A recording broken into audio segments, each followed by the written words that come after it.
Checking the sound, checking the sound. Sound.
Will I start?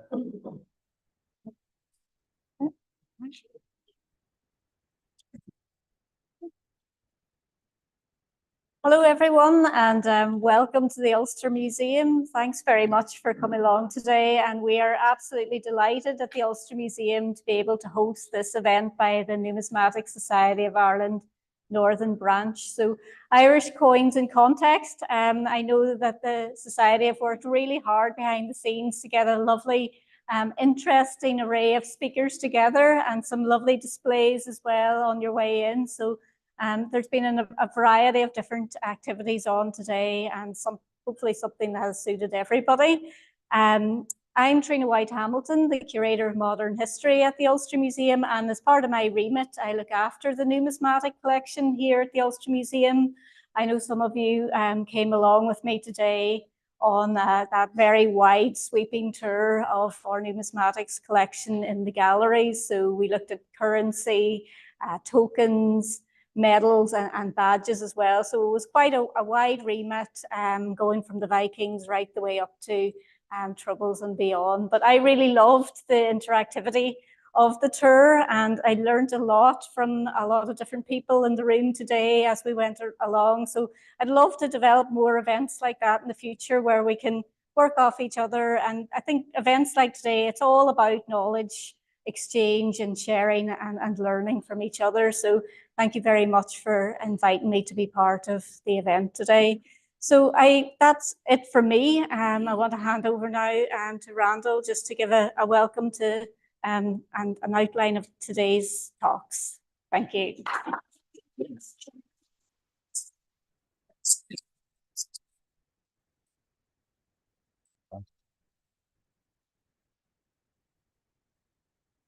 Cheers.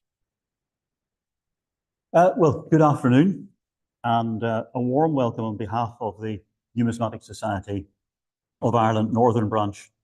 And thanks again to the museum, and particularly Trina, for hosting this event. And it's our second lecture event that we have held with the museum. And the museum collection of coins with the Irish group are particularly important. And we do hope that you enjoyed seeing some of the collection earlier. And we, as a society, hope to continue the collaborative relationship with the museum. A wee bit about the society itself. Our Northern Branch was established in 1963, and indeed we still have some members from that time. Of course, there were schoolboys back then, and the original founders and joint chair were Wilfred Seeby, who was the director of the Ulster Museum, and Michael Dolly, with the interesting title, Chair of Numismatics at Queen's University. Sadly, that is now defunct, but it's interesting that that was an actual post at one time.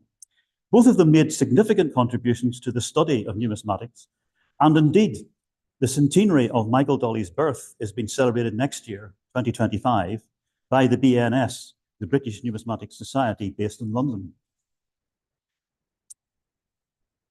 Our society also celebrated its 60th anniversary last year, 2023, and we struck a medal. And the image, of course, is on the programme with Carrickfergus Castle on one side and our St. Patrick's Crozier on the other. Our members' interests range all the way through from classical, Greek, Roman, medieval, milled, modern, Anglo-Gaelic, Jetons, tokens, you name it. There's something for everybody. We meet monthly, and we have a general exchange of information and a talk.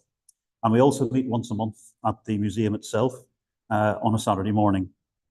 And information about the society is available on the various display cabinets. And I'm sure there's also a set of coins out there as well that most of you have had a look at already. So I would now like to introduce the first speaker. Our first speaker is David Guest. He has an MA from Cambridge University, where he read history at Fitzwilliam College. He's a specialist in British coins and medals, expertise covering Celts, the ancient Celts, Anglo-Saxons, Norman, medieval, and early modern hammered coinage, as well as the early milled series. He also handles the Anglo-Gaelic, coins of Ireland, and coins of his native country, which of course is Scotland. He's a council member of the British Numismatic Trade Association, a trustee of the British Numismatic Trust, and is in numerous national and international numismatic societies. And he is a commissioned valuer for coin finds and hoards, Treasure Secretariat at the British Museum, and is a consultant to the Royal Collection of His Majesty the King. So there's a huge amount of experience there, and it gives me great pleasure to introduce David, and he's going to talk to us on Valentine Ryan, a great collector of Irish coins. And thank you. Oh, sorry. Sorry. Is that working?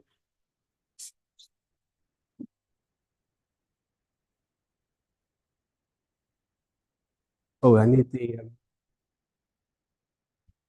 clicker.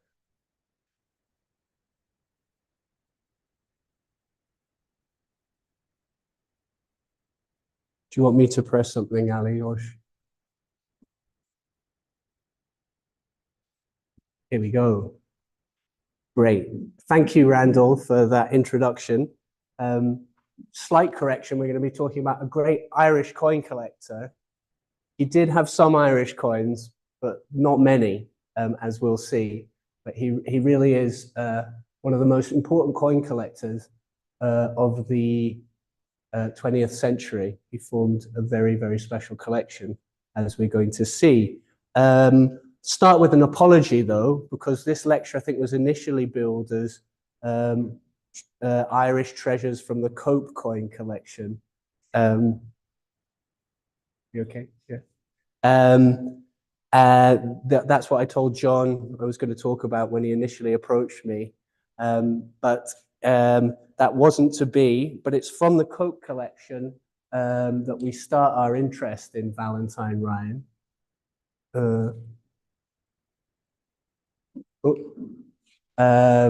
This is a very important collection of British and Roman coins that I've been involved in, and is going to be sold starting in May in Zurich, Switzerland, a joint sale between three firms. The firm I work for, Classical Numismatic Group, NAC and NGSA, show you the caliber of some of the coins in this collection. We've got a spectacular petition crown of Charles II with the dies by Thomas Simon on the left there, perhaps the greatest of all British coins. And on the right, this magnificent Sestertius of the Emperor Hadrian. And on the reverse, we can see Hadrian addressing the British Army. And this coin was on loan for a long time from the Cope collection to the British Museum. So two very special coins that are in this collection, formed by Geoffrey Cope from 1970s or 1960s, right up to his death in 2017. The petition crown, to give you an idea of the values of these coins, a petition crown is going to be estimated at 500,000 Swiss francs, the Hadrian Sestertius at 300,000 Swiss francs. So come along to the Barolac Hotel in early May, and you can bid on them and maybe add them to your own collections. There's British coins in the collection are being divided in two parts. The The first part will be sold in May, and the second part, which does include Cope's Irish coins, will be sold in October. So we'll be seeing the Irish coins coming up then. Now, Cope, like the collector who's the subject of my talk today, kept little by the way of records. So cataloguing this collection, in particular researching the provenances of many of these spectacular coins, has presented quite a challenge, albeit a very enjoyable one, though sometimes not enjoyable when you're up against a deadline. Here's an example of us cataloguing the collection back in February. Here's my temporary desk on the left. A selection of coins that we've made for part one here. My colleague Bill Dalzell, who came over from our Lancaster, Pennsylvania office to help. And you can see there some of the books and reference works and old auction catalogues that we're burrowing through as we try and research these fabulous coins. It's by researching these fabulous coins we come to the subject of our talk. And it was this coin in particular that drew my attention and piqued my interest in Valentine Ryan. It's a fabulous coin, this coin. It's a testoon of Henry VII, a very rare coin, the first shilling in the English series, and also the first coin where we see a true profile portrait of an English monarch.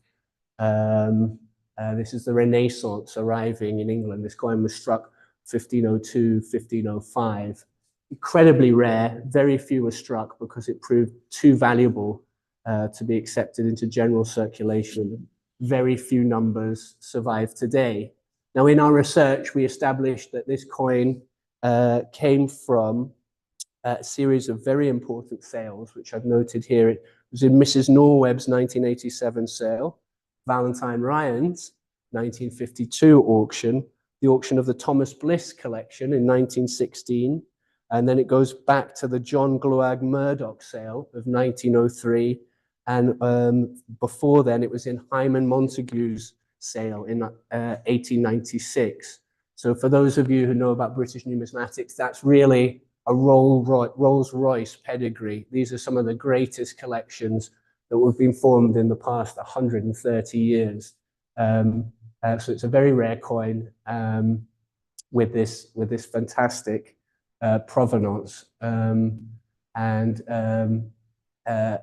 It's not the only ex-Ryan coin. As we went through, we found some more coins that were from the Ryan collection in the coins that we were cataloguing for Cope Part 1. Here are some other coins that were once owned by Valentine Ryan. Fabulous shilling proof or fine work striking of James I on the left with the mint mark rose, one of only two fine work specimens known. A proof or fine work shilling of Charles I, another very rare coin there, and a beautiful gold unite of Charles II. And for those of you who have got a copy of the Spink Standard Catalogue, you might recognize that coin as well as our, how do we make it go back? Henry VIII, Henry VII's testoon rather, are both plate coins in the Standard Catalogue. In 2007, when the Standard Catalogue moved from being black and white illustrations to color, Mr. Cope very kindly offered, in a very canny way of self-promoting his collection, to have his coins photographed. So many of his coins are the plate coins in the Standard Catalogue. And that applies also to his Irish and Scottish coins in the Irish and Scottish Standard Catalogue. So we've got 3 more ex-Ryan coins there. In fact, there are 7 coins that were once in Valentine Ryan's collection in Cope Part 1. I think you can see from the quality of the coins here, we're talking about a very special collection, and it really, really was special. Let's look a little bit at the collection first.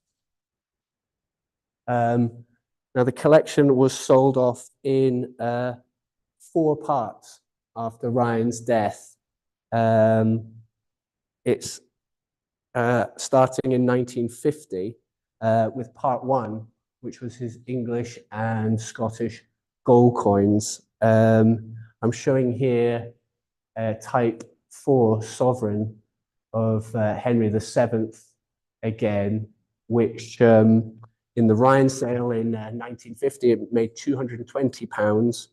And we sold this very same coin when we auctioned the Clearwater collection in 2013, and it hammered for $230,000.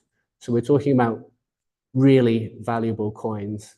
The gold sale was followed with his Greek coins, which were billed as part 3, but were actually part 2. It's good to see auctioneers making these kind of mistakes back in the 1950s. And it comprised 181 mostly silver ancient Greek coins. And I'm showing here this fabulous Naxos tetradrachm, which is a masterpiece of early Greek coin art with the bearded head of Dionysus on the left and his drunken companion, the satyr Silenus, on the right. That coin sold for £260 in the Rhine sale in 1915, and its most recent auction appearance was in a Numismatica Ars Classica sale in 2014 when it made 240,000 Swiss francs. So I'm trying to give you an idea of the kind of value of the coins in this collection that this man Ryan formed. Following on from the Greek silver coins, we have in 1951 a Glendinning sale of his magnificent collection of Roman gold coins. This is probably the most important cabinet of Roman gold coins ever sold in a British auction. We have really, really super gold coins in this collection, Republican and Imperial. And lot 1670, this Galba Aureus, really beautiful Galba Aureus. It made £120 back in the Rhine sale. It last sold on the open market in a Rouse sale in Vienna in 2016 for 340,000 euros. So these were real power coins, which were making a lot of money in the 1950s and are still making an awful lot of money today. So following on from his magnificent Roman gold coins, we had his English, Scottish, and Irish silver coins. And there's the Henry VII testoon there. And you will see it was one of 794 lots of hammered silver coins offered in this sale. And it was, he didn't just have one Henry VII testoon, which would be a great prize for any collector of English coins. Ryan had 5, which is completely unparalleled achievement. No one else has been able to match that since. No one else has been able to get 5 of these coins. And the septim variety, which we're selling in the Cope collection, was the most expensive of the 5, selling for £80 in that sale. So I'm sort of trying to build up this impression of this extraordinary collection. And on the insistence of our final speaker today, I'll just show the page of the catalogue that included his Irish coins, which was a small offering at the end of the sale, but some interesting pieces there. But lots of 10 Hiberno Norse pennies in one lot. You wouldn't see that nowadays, but that's how they were banging them out in the 1950s. Following on from the hammered silver, we have the next part of the Ryan collection, which comprised 996 lots of Roman silver and bronze. And it was particularly strong in denarii of Augustus, the Emperor Augustus, and Hadrianic bronze coins. Showing here a little selection of ex-Ryan coins that have appeared subsequently on the market. Beautiful Augustus denarius on the top, very good style piece.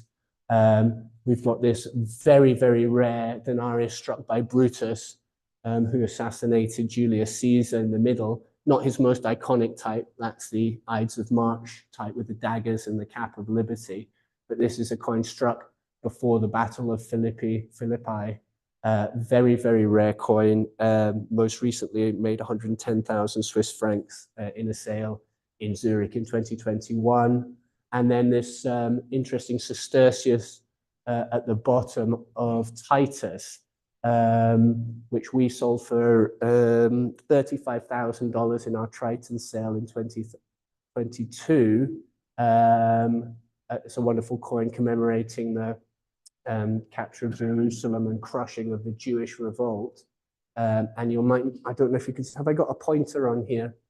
You might be able to see it's a very interesting coin. It's got this little counter stamp on it here of a silver eagle, which provenances that coin back to the 16th century and the collections formed by the Dukes of Ferrara, who countermarked their coins with this little eagle, which was the heraldic badge of the family. So that coin goes back, way back from Ryan, right back to noble cabinet formed in Italy in the Renaissance period. So a very interesting coin. So hopefully now we've got an image of this very extraordinary coin collection. What can we say about Valentine Ryan, the collector? Here he is. This is one of only 2 surviving photos that I'm aware of Ryan. Very little has been written about him as a collector. He was born in Kensington, London, 1882, to a family of middling Anglo-Irish gentry who hail from Kings County, or now County Offaly in Ireland. Nothing appears to be recorded about his parents, siblings, or childhood. He was destined for a career in the army, commissioned as an officer in August 1900 to the Royal Garrison Artillery. 1902, he was promoted to a lieutenant. 1903, he served in Malta. And 1905, though, he resigned his commission and returned to Ireland from a posting in Ceylon. Now, why was this? Well, by a stroke of immensely good fortune, he inherited an estate of more than 5,400 acres at Thomaston Park near Birr in County Offaly. It was an estate centered on a Georgian house built by the Leggett family, but from the late 18th century, it was in the possession of the Bennets, who were a family of wealthy Dublin merchants. Ryan was left the estate by his cousin, Francis Bennett, on the understanding that he would take the name Bennett as part of the inheritance. Ryan took the inheritance, but he did not take the Bennett name. This is going to be emblematic of Ryan's character. He lived there off and on, but he left the management of the Thomaston estate firmly in the hands of his trusted land agent, T.R. Garvey, who was a member of a multi-generation family of soldiers and land agents to the gentry in this part of Ireland, and most notably who was the agent for the Earls of Ross at Birr Castle, famous for its telescope. So here is the only photos I can find of Thomaston Park. Photo of the house on the left before it was sold in 1951, and what remains of the house doesn't exist, I believe, anymore, and the gates to the estate here in rather dilapidated state from a more recent photo. So Ryan, he's living there, but he's leaving management of the estate to his land agent because he's decided to use his newfound wealth to indulge his great passion. And what is this? Mountaineering. Yeah, we know a lot more about Ryan, the mountaineer, than we do about Ryan, the coin collector. This is all I've discovered since I handled this Henry VII testoon back in February. Pictured here, we've got the Aiguille du Plain in the Swiss Alps, and it's one of many summits near Chamonix and throughout the Alps, which Ryan conquered. Indeed, one of the principal routes up this, one of the principal climbs to this day up this mountain, which is a very difficult mountain to climb, I understand, is called the Arête du Ryan. So his name lives on in the Swiss Alps as a notable climber. So we know much more about him as a climber than a coin collector. And that is almost entirely thanks to this excellent obituary I found that was published in the Climbers Journal of Great Britain in 1949 by a fellow famous mountaineer, a man called G. Winthrop Young. who's a great name, I understand, in mountaineering circles. He was a talented writer, and Young paints a vivid picture of Ryan, writing that he was lean and hawk-like. His aquiline face with a small black moustache was bronzed, taut, and impassive, and his eyes sloping and arrogant. They seemed to be observing everything, and with dislike. He smiled seldom, and his laugh sounded surprisingly from his dark, immobile features, though Young does add, but his tenor voice was high-bred and pleasing. Young and Ryan first met in 1905, and Young immediately appreciated Ryan's directness and understood that his haughty manner masked a certain shyness. And Young writes, probably it was unfortunate for him that his life was made too easy and that he was never forced to overcome his mistrustful diffidence. It is a mistrust which in this type of Celt can harshen into misanthropy. With every material reason to be content in the world, Ryan never seemed able to allow himself to like it, or for that matter, to allow others to like him. So quite a character portrait there.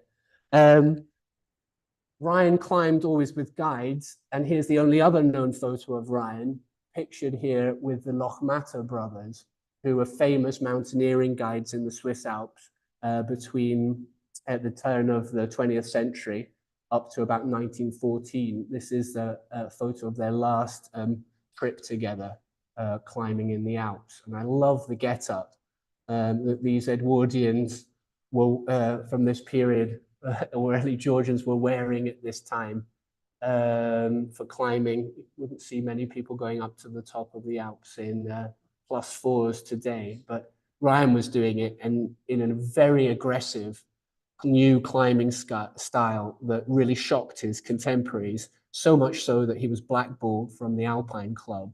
He clearly rubs a lot of people up the wrong way.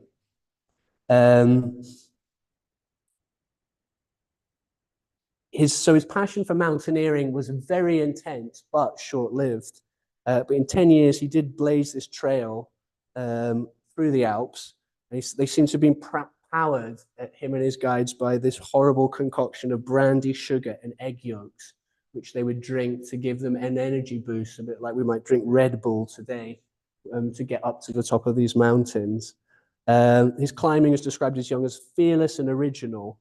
But the outbreak of the Great War in 1914 and then the death of his principal guide, Joseph Lochmatter, you can see on the right, who fell in a climbing accident, seems to have crushed the calling to conquer these peaks in Ryan.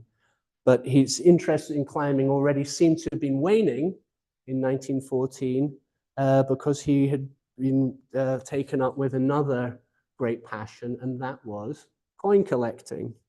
How are we doing for time? I like to think that collecting coins, like mountaineering, is a transcendental pursuit, which allows you to go to realms beyond. As you hold these coins in your hand, you're like a mountaineer peeking out on the top of a summit, seeing new worlds. So I like to think that Ryan was getting his fix, his buzz, that he was from collecting coins. Maybe that's pushing the analogy a little bit too far. So his interest in numismatics is coming on in 1913. This is where we see him becoming a coin collector. He was a founding member of the British Numismatic Society in 1903, so before he inherited his estate, but I can't find any evidence of him collecting before 1913. So there was an interest there, but he wasn't really going at it. In the heady early days of summer 1914, I could find the earliest recorded purchase he made, which was via Spink, the dealers in London, of this rather ugly but very rare Anglo-Saxon penny of Archbishop Keilnoth of Canterbury from the 9th century. And just by pure coincidence, we sold this coin in January of this year. You can see the auction record here.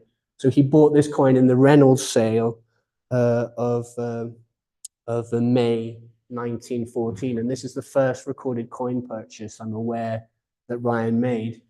We know by this time he was both a Baldwin client. He'd been assigned Baldwin's, the other great London coin dealers, to Spink.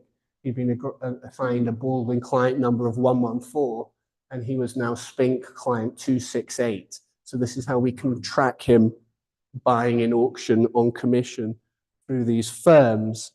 So 1914, he starts collecting. War breaks out, but that doesn't deter him from collecting, even though he joins up again, starts serving as a captain in his old regiment. By 1916, he's gone from spending £4 on the coin to spending serious money in the Thomas Bliss sale.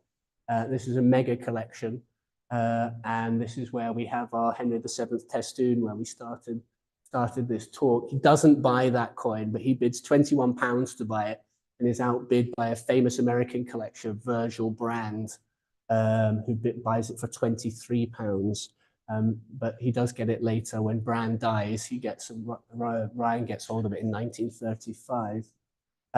So he's really stepping up his purchasing, gone from £4 in 1914 to spending £20 or more in 1916. So we can see him really getting the bug for coin collecting by now. But you'll notice here that the Bliss sale was sold, you can see on the screen, in two parts. Yeah, the first part was sold on the 22nd of March, 1916, and part two in May, 1916. It was such a big collection, they divided it up. In the interim period, quite a lot's going on back here in Ireland. On the 10th of May, 1916, 5 days before part two of the Bliss sale, Ryan receives a letter from his land agent Garvey regarding his house in Sackville Street, Dublin, situated just a short distance from the GPO, where on the 24th of April, Patrick Pearse had proclaimed the Irish Republic. The letter reads, I was amazed to find this one, I hear that your house in Sackville Street is not seriously damaged, only pitted by rifle and machine gun fire, and in any case, your rent is, I should say, quite safe. The rebellion is all over, and it's merely a case of rounding up now, but for all the futile reprisals upon martial law being maintained until this conspiracy and all its sympathizers are thoroughly crushed. So you can see what side Ryan's land agent Garvey was on. So things are hotting up back in Ireland, but does that deter Ryan from collecting? No, his rents are still coming in. He's still a very wealthy man, but he is now serving on the Western Front. He seems to just gone accelerated as a collector. So in 1917, he goes to the Roth sale and buys a number of amazing coins, including this extremely rare fat face variety sovereign of Henry VIII, which is one of only a handful of known specimens and probably considered one of the finest.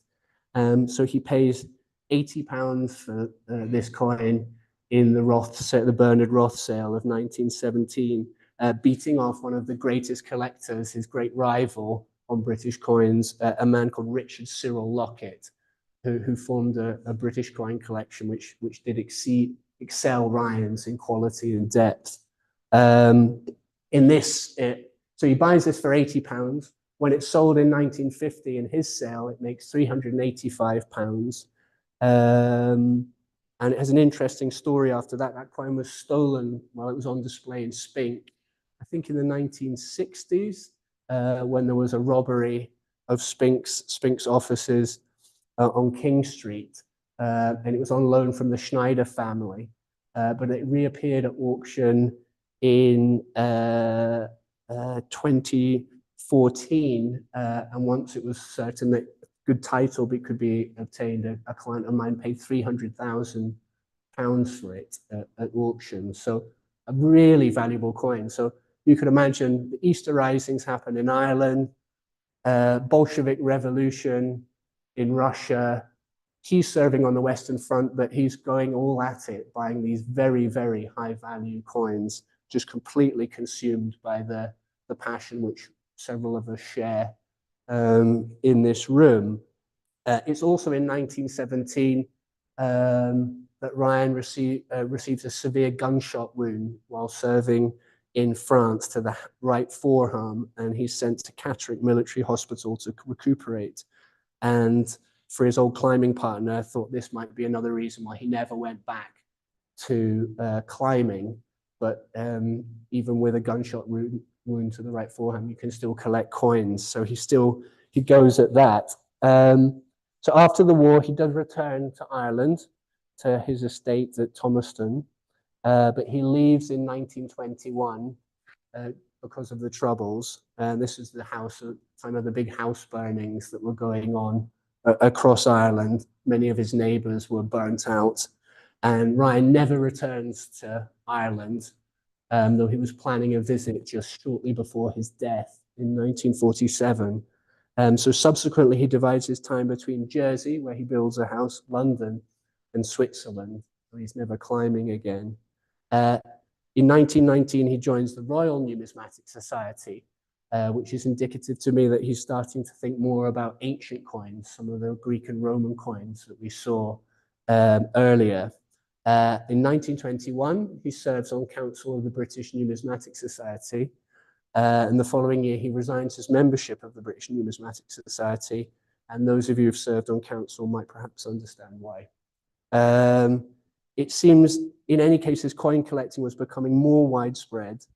And in the 1920s, he started seriously to pursue the ancient coins, as I've mentioned. And this is in this respect, he mirrored his great rival, Lockett. So he's feeling a bit dislocated. He's not at home in Ireland anymore, but it's like the old adage, in turbulent times, we can always seek solace in the classics. But his contribution to numismatics isn't just his coin collection. Perhaps his most significant contribution is in 1926, he backs this man, then a talented 27-year-old young numismatist, to go out on his own and form the firm BA-CB Limited. This is Herbert Allen Seaby. Ryan gives Seaby the financial backing to leave Spink and start up on his own. With Ryan's money, Seaby purchases a collection of 6,000 coins, British coins, formed by the Reverend Gantz for £4,000, which is a huge financial commitment at the time. And that gets Seaby started in business. The Ryan interest in Seaby's was represented with a seat on the board by his trusted land agent, Garvey. And he remains on the board of Seaby's to his death in 1946.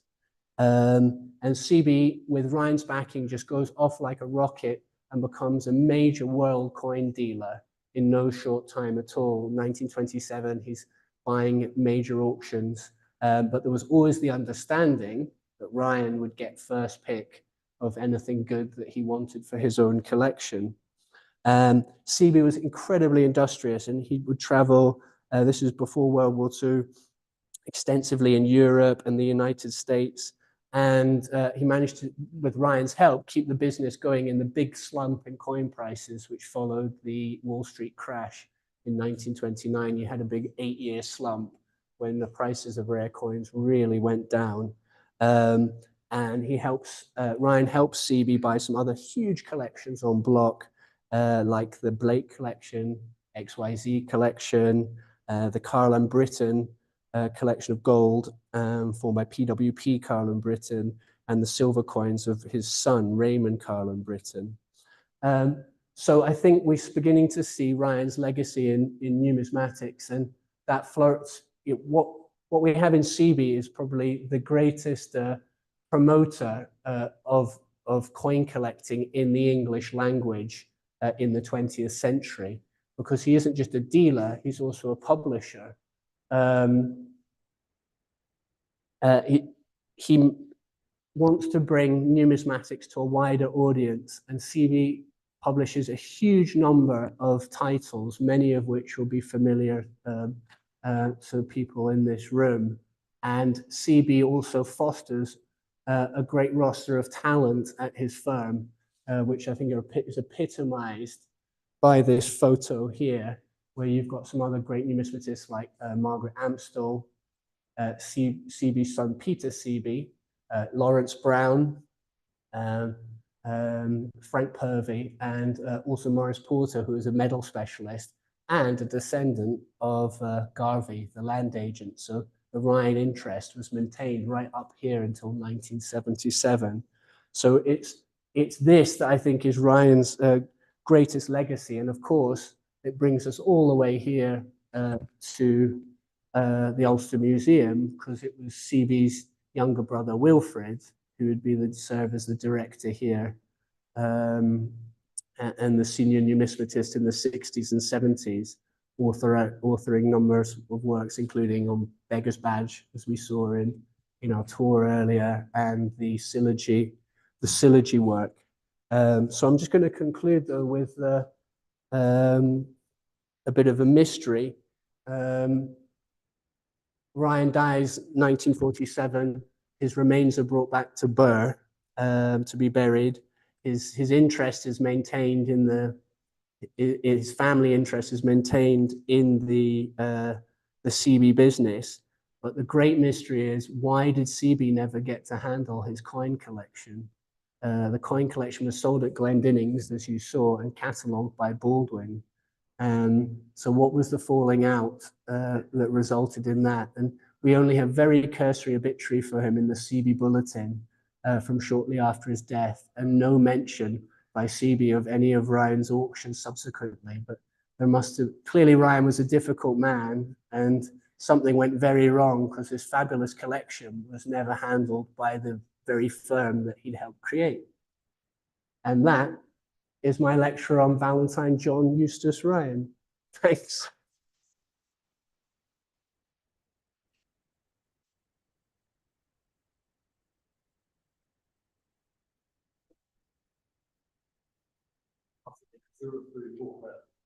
Career of a person. I would ask if there are any questions.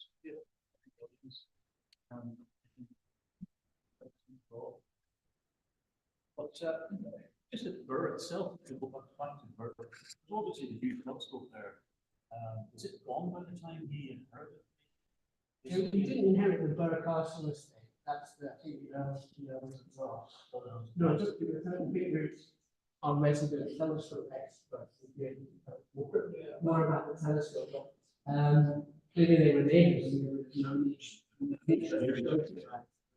and I don't know much about the state of 5,400 acres, big estate.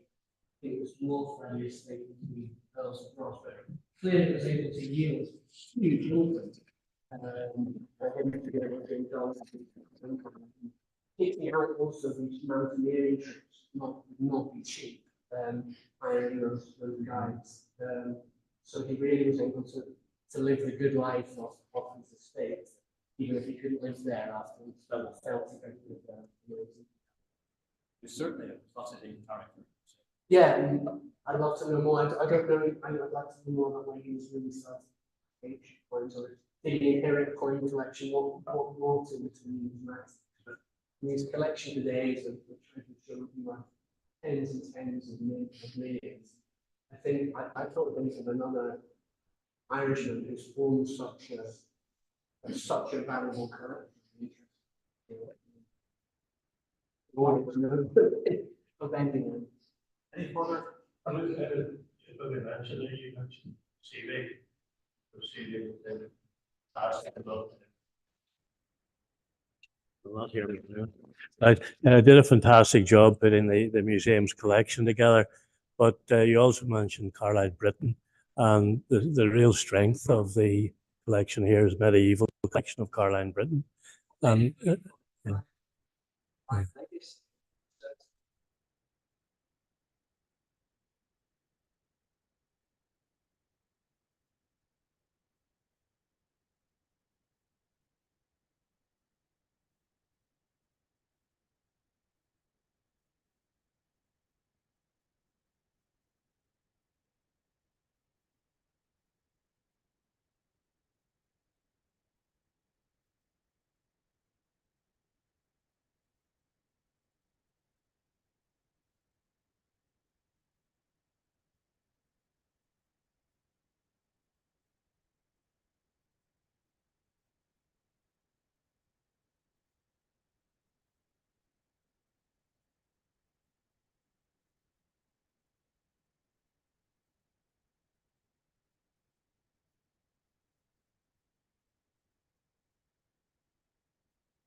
The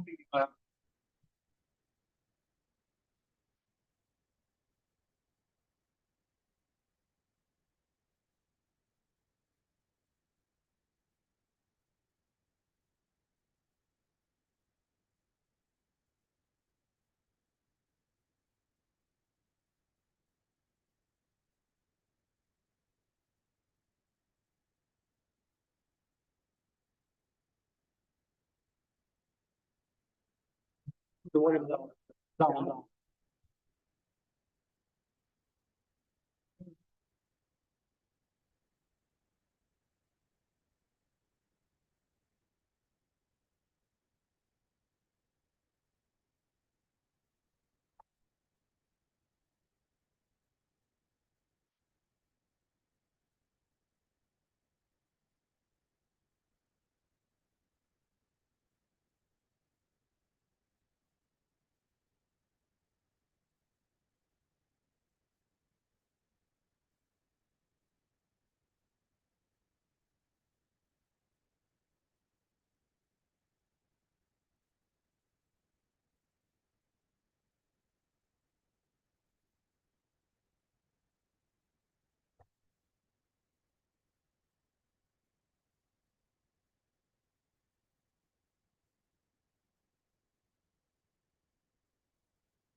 Sure, they're coins, but they're quite expensive to buy. And only a handful of them. For sixpences.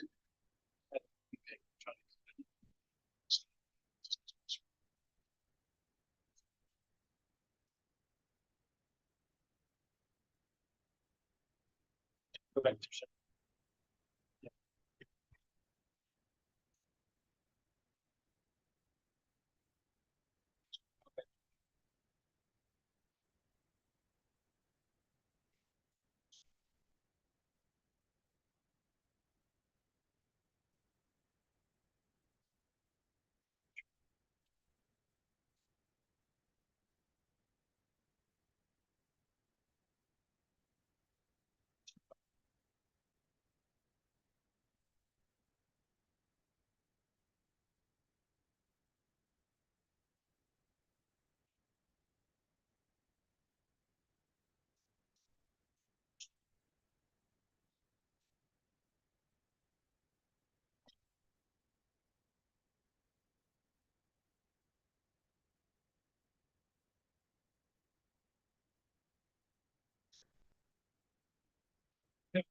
other bit.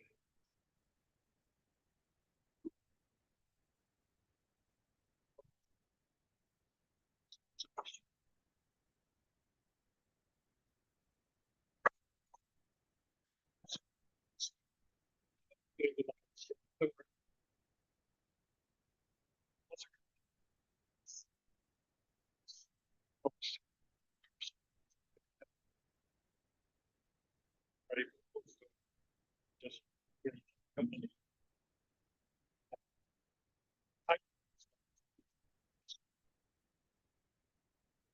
Yeah, that was it. To December.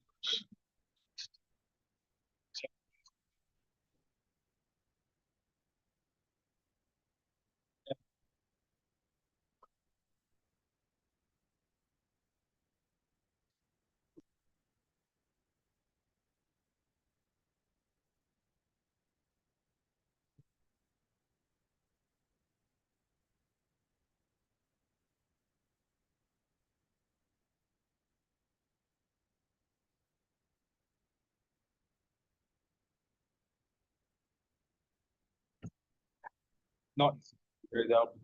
Or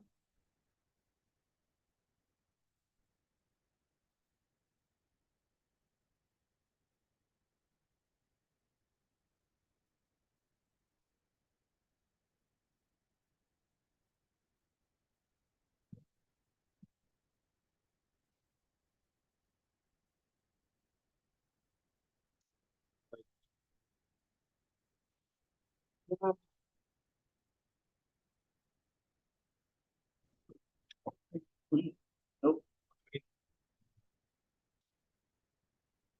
like.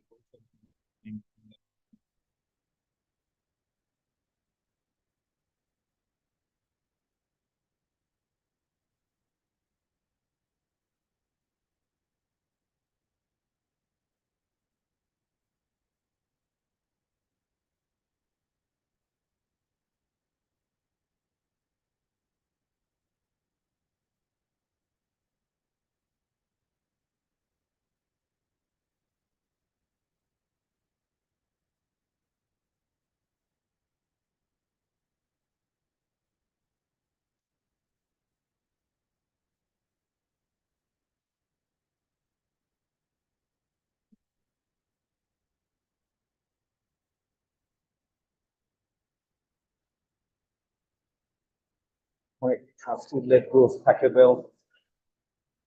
So, uh, you see, it takes time for this, at least like 15 seconds. Yeah. So, can't try easily, but.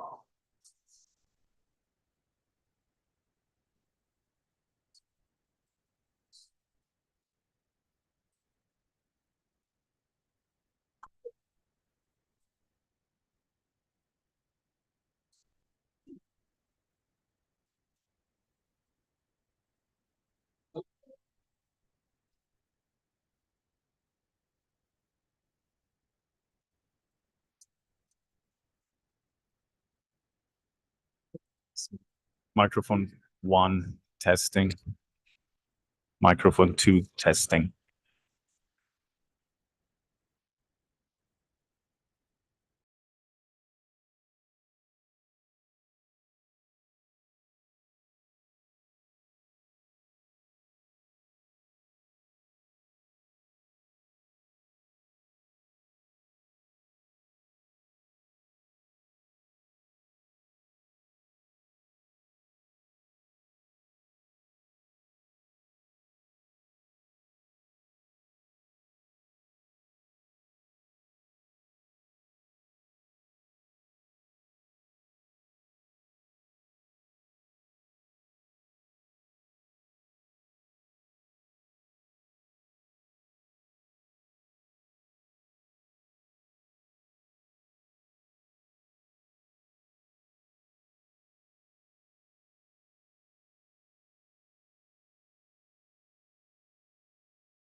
Hold on. Popular caller. That's okay. All right, ready. Okay, welcome back. And I want to introduce the speaker for the next session, Oisín McKenna. He is unable to be here, but he has prepared an online talk, so we'll look forward to that. He was born in Coventry to Irish parents. He was raised in the west of Ireland. He has a brief career as a theoretical physicist, investing black holes, and he now works in quantitative finance in London, where he is playing children. Well, his interest, of course, are in the west of Ireland, is all aspects of Irish coinage, but particularly periods 1460 83 and 1689 to 91. And he has published several research papers on those topics. He also plays guitar, the study of extreme storm waves, promoting and defending use of the Irish language, and also he supports the Mayo Gaelic football team, and he expects them to win this Salmon Park every year. Over to Oisín's pre-recorded call. Thank you.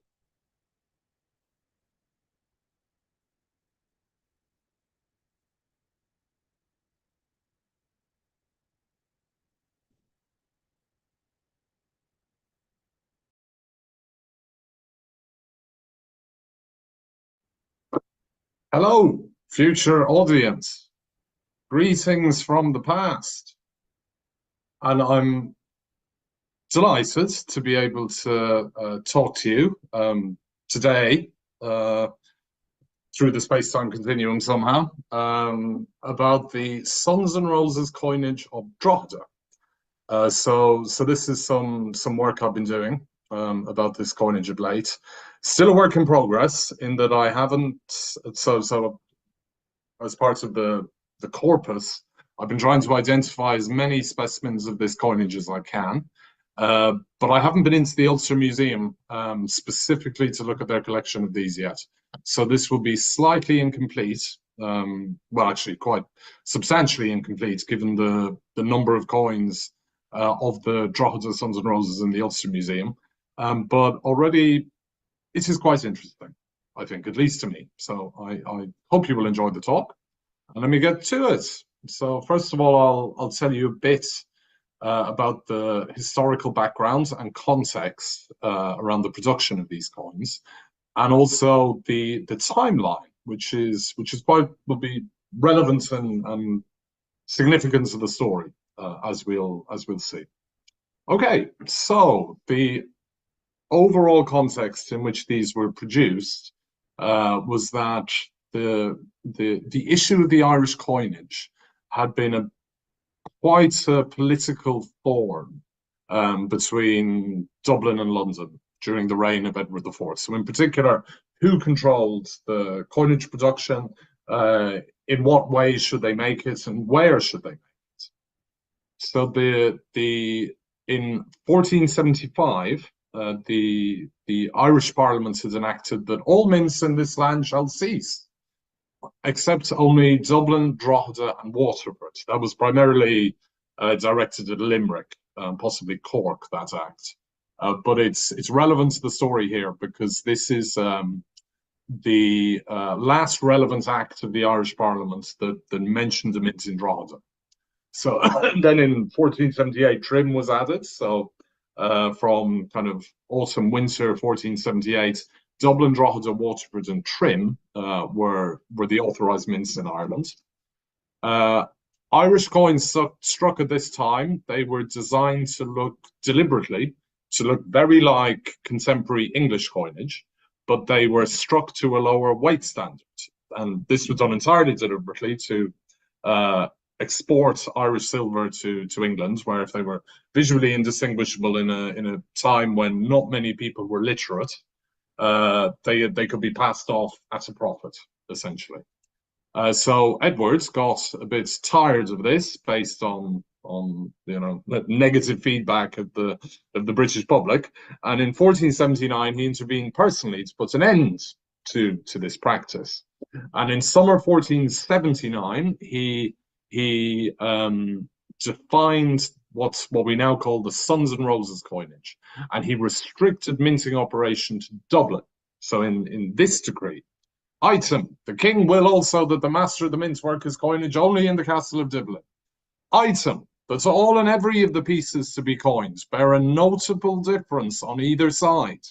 On the cross side a rose, and upon the pile side, a notable difference of the device, easy to be known to everybody, according to such print as has been delivered to the master of the mint. So, these coins of Dublin, these Sons and Roses coins, are a product of that decree. They're called the Sons and Roses because if you look on the obverse, either side of the king's head, you can see there are alternating Sons and Roses either side. So at the crown and around the neck. These were both Yorkist symbols, and they I guess counts as a notable difference. And then on the reverse side of the coin, you have this central rose. So the large coin on the left is groat. The other two on the right are pennies of Dublin. The design changed a bit. So the earlier ones had like Sons and Roses in the quadrants on the reverse. But then in the later issues, they just had a big, large rose in the center of the obverse. And we'll see that that's the penny type that was used in Drogheda, in fact. Okay, the Sons and Roses coinage was produced in Dublin until 1483. And on the 7th of March that year, Edward IV, he defined a new coinage to be produced in Dublin and Waterford by Thomas Galmole, who was mintmaster on and off for a long period of time in the latter parts of the 15th century, and he was appointed mintmaster. And the new coinage that Edward defined is what is now called the Three Crowns coinage. So it did away with the portrait and replaced the portrait with the arms of England, I guess, England and France, of Edward personally. And then on the other side, three crowns. So there's a picture of them. But it never appeared in the reign of Edward IV because he died on the 9th of April. So barely a month after he decreed this coinage, he was dead. And he was succeeded initially by his 12-year-old son, who was also named Edward. And he was proclaimed King Edward V. Edward IV's brother Richard was initially made Lord Protector. But then, of course, Edward V and his younger brother, the poor children, they were taken into custody in the Tower. They became the princes in the Tower, and they disappeared, never to be seen again. And in all probability, murdered on their uncle's orders. Thereafter, Richard was proclaimed king on the 26th of June, and he was crowned on the 6th of July, 1483. He reappointed Galmole, Irish mintmaster, on the 16th of July, and on the 19th, he issued this proclamation touching the Irish coinage. There is great clamour, groga, and complaints made in England about the Irish coinage for discording both in weight and alloy from the proper standard, and the which for lack of express difference that should have been graved upon the same, hath been ignorantly received here, which by subtle and crafty means of covetous persons is like to bring this our realm to extreme poverty and desolation. And therefore basically stop it now, and damning and utterly destroying all the stamps and irons wherewith the silver coins of this our land have hitherto been made and stricken at any place or time, and write and report to me immediately about what you've done. So this is really quite overt and explicit instruction from a clearly very angry and dangerous king, that whatever you are doing right now, stop it and make 3 crowns coins instead. This is relevant, very relevant to our story, which is why I've quoted this one at length, but also it amuses me, I must confess. Okay, I want to summarize the timeline and then we will get to the coins. So 1475, Dublin, Drogheda in particular, and Waterford authorised by the Parliament. 1478, Trim as well. 1479, Edward IV defines the Sons and Roses coinage and restricts minting to Dublin. 7th of March 1483, he defines the three crowns from Dublin and Waterford only. Then on the 9th of April, he dies. Edward V is proclaimed king. 78 days later, Richard III is proclaimed king. And what? How many days? Then shortly after he's crowned, and 23 days after he is proclaimed king, he orders all Irish minting equipment destroyed, and he orders the production of the three crowns coinage thereafter. So, in all of this, and in general, that there is no surviving documentary evidence of the authorization of the production of the Sons and Roses coinage at Drogheda. So this is kind of one of the puzzles that this talk will try and address. We know, and we'll see them soon, that Sons and Roses groats and pennies were produced there in the names of both Edward and Richard. And so I guess the main question that this talk will address: when did the production of the Drogheda Sons and Roses coinage begin, and which Edward does it refer to? And how many dies were used to produce the coinage? By counting the number of dies, that can give, as we will see, and combining it with the documentary evidence, that can give you a kind of proxy for the length of production of the coinage.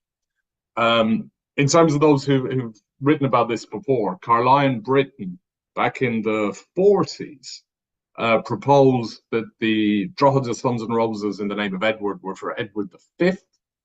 That was not generally accepted until recently. So I personally, I believed it as soon as I read Carlyle Britton's work. But the arguments in favour of the production in the reign of Edward V relied entirely on the documentary evidence that I've just showed you. But then by looking at the coins and by counting the dies and seeing how they link together, this provides additional numismatic evidence as regards the dating of this coinage and which Edward it should be. So let us get to the coins. Here are the 4 obverse dies that I was able to identify that were used only in the name of Edward. So these are variously from private collections, from auction houses, etc., etc. And there was one reverse die that was used in conjunction with an obverse that was only in the name of Edward. Let me put it that way. What I put below them, these are labels that I've given to them actually as I was preparing this talk. I will relabel them somewhat. But anyway, these are the 4 obverse dies that I've identified in the name of Edward only. Then there were 2 obverse dies where the name of Edward was altered to the name of Richard, and here I've shown them on the top. On the left-hand side, at least in my view of the screen, there are those 2 coins are from the same die, but on the left, in the black rectangle at upper left, the one on the left is still in the name of Edward. So that's a specimen from the coin in the pre-modified state of the die. And on the right, you can see that that's been over-punched to Richard, if you look around 1 and 2 o'clock. And then on the right, there is another specimen of an over-punched die where the name of Edward was changed to the name of Richard. I haven't identified a specimen from that die in its unmodified state. And then down below are the 3 reverse dies that were used in conjunction with this pair of obverses. I'll give a diagram towards the end showing all the die links identified here. And then turning to the specimens in the name of Richard, and only Richard rather than Edward modified to Richard, there at the top are the 2 obverse dyes that I've identified so far. And along the bottom, the 3 reverse growth dyes. These are all growths. Sorry, I should have said this. The 3 growth reverse dyes that were used with Richard obverses. So that's kind of the primary count. 4 obverses in the name of Edward, 2 in the name of Edward that were overpunched to Richard, and 2 in the name of Richard's own. And now the pennies. Here are the different types of pennies that I had identified. So on the 2 obverse dies top left, those are the 2 obverse dies made in the name of Richard, and I've indicated the links here explicitly. The one in the top left, I found that linked with 2 reverse dies with respectively 3 and 1 specimens. The right-hand one of Edward, the one with the 4 roses rather than suns and roses, that links with a single obverse die. Then I found a single pair of dies were used to make pennies in Drogheda in the name of Richard, suns and roses pennies, I should say, and 4 specimens from that, and that is the sort of middle more of the Richard pennies. And then 1 very anomalous penny where they used the same portrait punch, and there's no doubt about that, you know, it's just manifestly the same portrait, and struck in the name of Richard, but with a cross and pellet reverse. Now, alas, that anomalous coin in the name of Richard's on the right, it is just too clipped and too far gone to actually be able to read the mint signature, but it's probably Drogheda. So anyhow, those are now all the dies that I've been able to identify from this coinage, both for the groats and the pennies. They didn't produce half groats, or at least there's no evidence that they did. And here is a diagram showing the die link. So it is a little bit complicated, certainly, but then the pattern of linkage is itself a little bit complicated. Just in terms of the notation, so the EDW, clearly that's Edwards, O represents an obverse die and R represents a reverse die.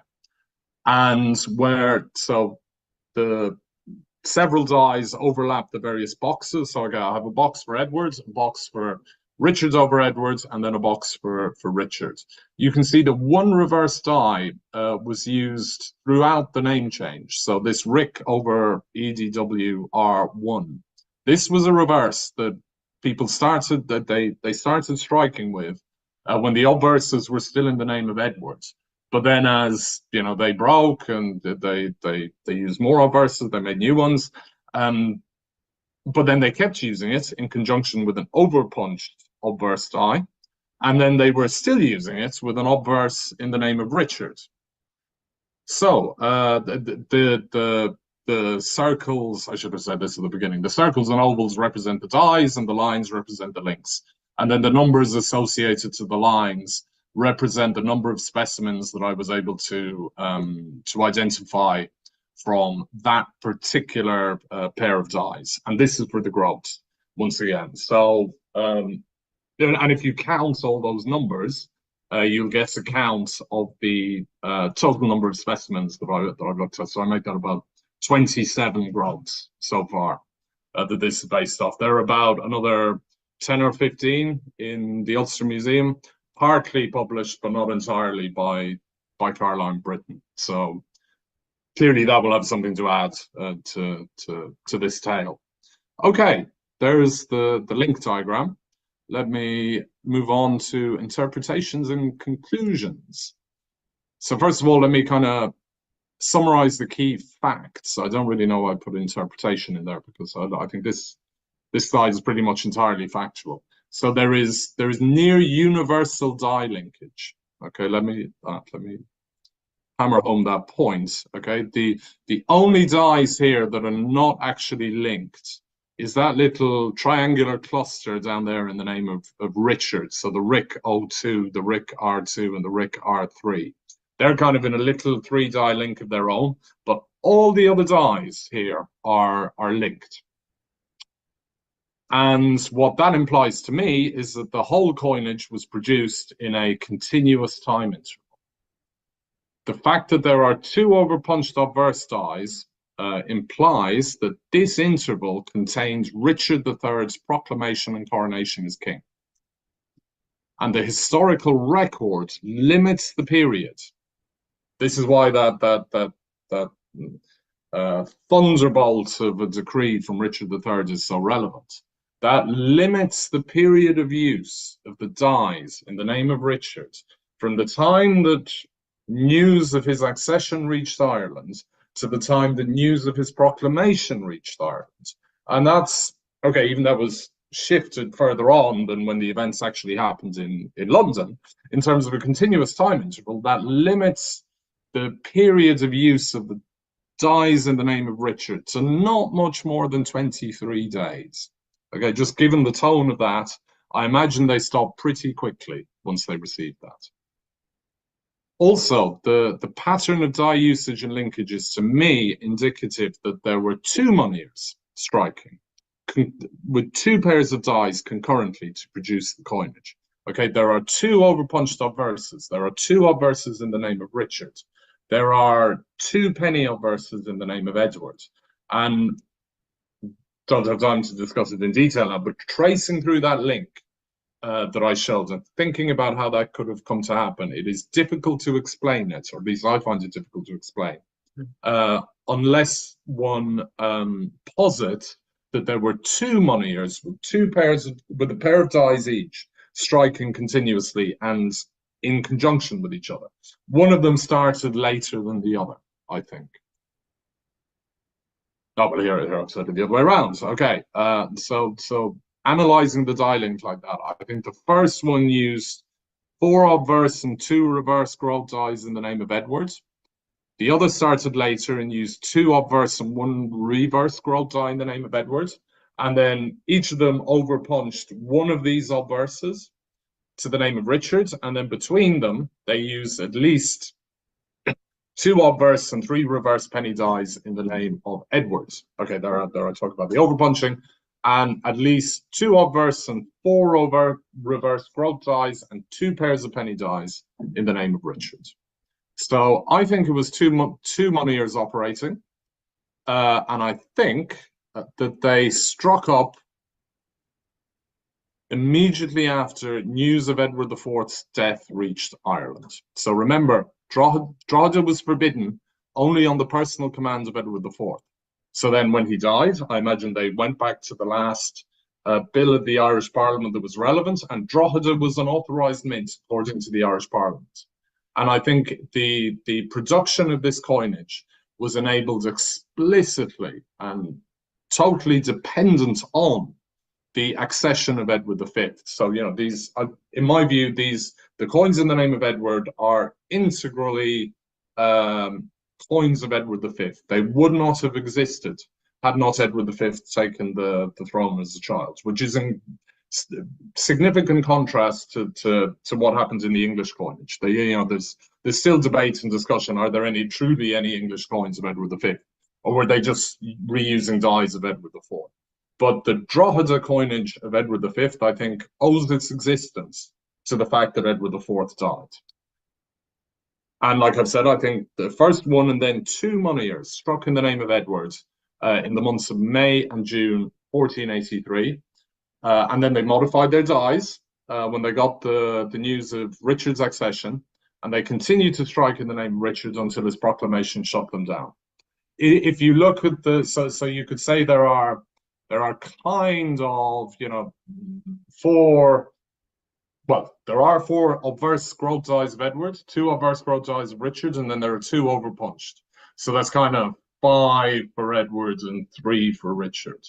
And if the period of production of the Richard coinages was not much more than 23 days, right, that implies that they were striking coin in the name of Edward for about 40 days, 50 days in total. And that, you know, that rate of production implied by the Richard coins is entirely consistent with the Edward's coins being started to be produced in the reign of Edward V. So here kind of the numismatic evidence is reinforcing the Edward V interpretation of the historical record. And they may, either at the start or at the very end, they may have conformed to the Dublin cross and penny standards at either the very end or the very beginning of their period of operation. Because in the reign of Edward V and very early on for Richard III, the Dublin mints reverted to producing cross and pellets pennies instead of Sons and Roses pennies. So that is all I wanted to tell you. I hope you enjoyed it. I hope you enjoyed all the rest of the day in Belfast. I wish I were with you, but just unfortunately can't be. Thank you very much, everybody. Bye-bye.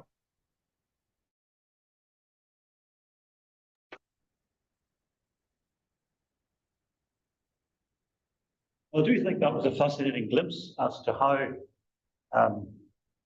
coinage reflects a turmoil, political situation, It's really a fascinating look at how coinage can reflect that. I don't think if there are any questions for Oisin, he's obviously not here, but what we could do is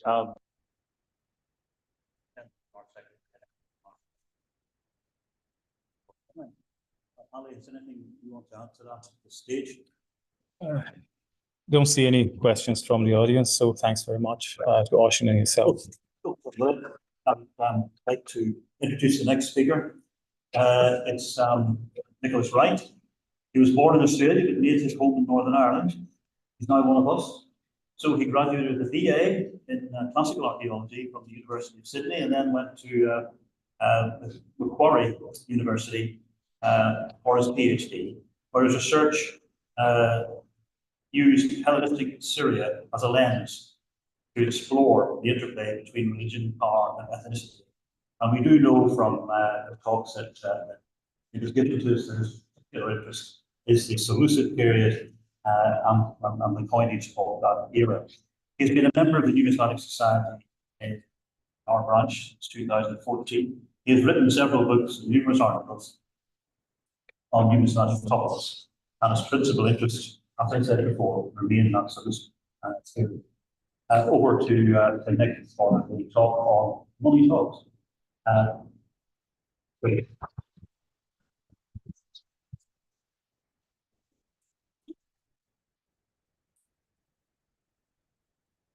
Thank you very much.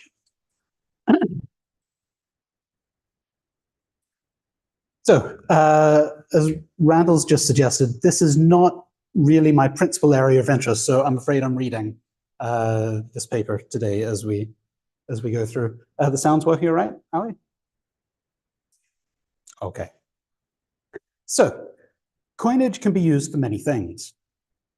Beyond their use as currency, exchange for goods and services, coins also carry state-sanctioned iconography and written messages. Coins project how a state views itself, or at least how it would like to be viewed. The manipulation of imagery, the alteration of those written messages, provides a way to defy the state. Through this talk, based on some research I did a few years ago, we'll explore defaced Irish coins as a way of approaching dissent in Ireland since the medieval period. In the current environment of reactionary politics, the emerging cult of individualism, the defaced coins shown today, all from the collections of Numismatic Society of Ireland Northern Branch members, illustrate that dissent and dissatisfaction with the political situation are nothing new. Although the scale of dissent shown through these coins is small, they articulate very powerful human emotions. The first coinage produced in Ireland was introduced by Sitric Silkbeard, the Norse king of Dublin, at the end of the 10th century. This Hiberno-Norse coinage ceased in the early 12th century. On the arrival of the Anglo-Normans in 1169, coin production began again in Ireland, but the coins now bore the faces and titles of the English kings who claimed lordship over Ireland. The main Anglo-Norman mint in Ireland was located in Dublin, with smaller mints operating occasionally in Waterford, Cork, Limerick, Kilkenny, Drogheda, Trim, Downpatrick, and Carrickfergus, areas corresponding more or less with Anglo-Norman control. However, beyond the Anglo-Norman centres, much of the population of Ireland lived outside of a moneyed economy, relying instead on barter and other uncoined currency. The similarity between Irish and English coins in this period meant that large volumes of Irish coins were taken out of Ireland and used to pay for English armies fighting in France, especially so during the 12th and the 13th centuries.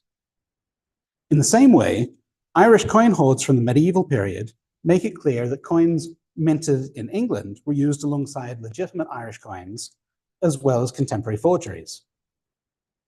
Until the mid-14th century, Scottish coins were also used widely in the north of Ireland. This silver groat, or 4-pence piece, was minted in London in the period 1361 to 1369. The obverse inscription assigns the coin to Edward III, by grace of God, King of England, Lord of Ireland, and Aquitaine. So we have here, by grace of God, King of England, Lord of Ireland, and Aquitaine. However, an inspection of a second coin of the same date, also minted in London, shows us that it's been very carefully defaced in political protest. A small punch has been used 8 times to erase the king's Irish titles, Lord of Ireland, just across here.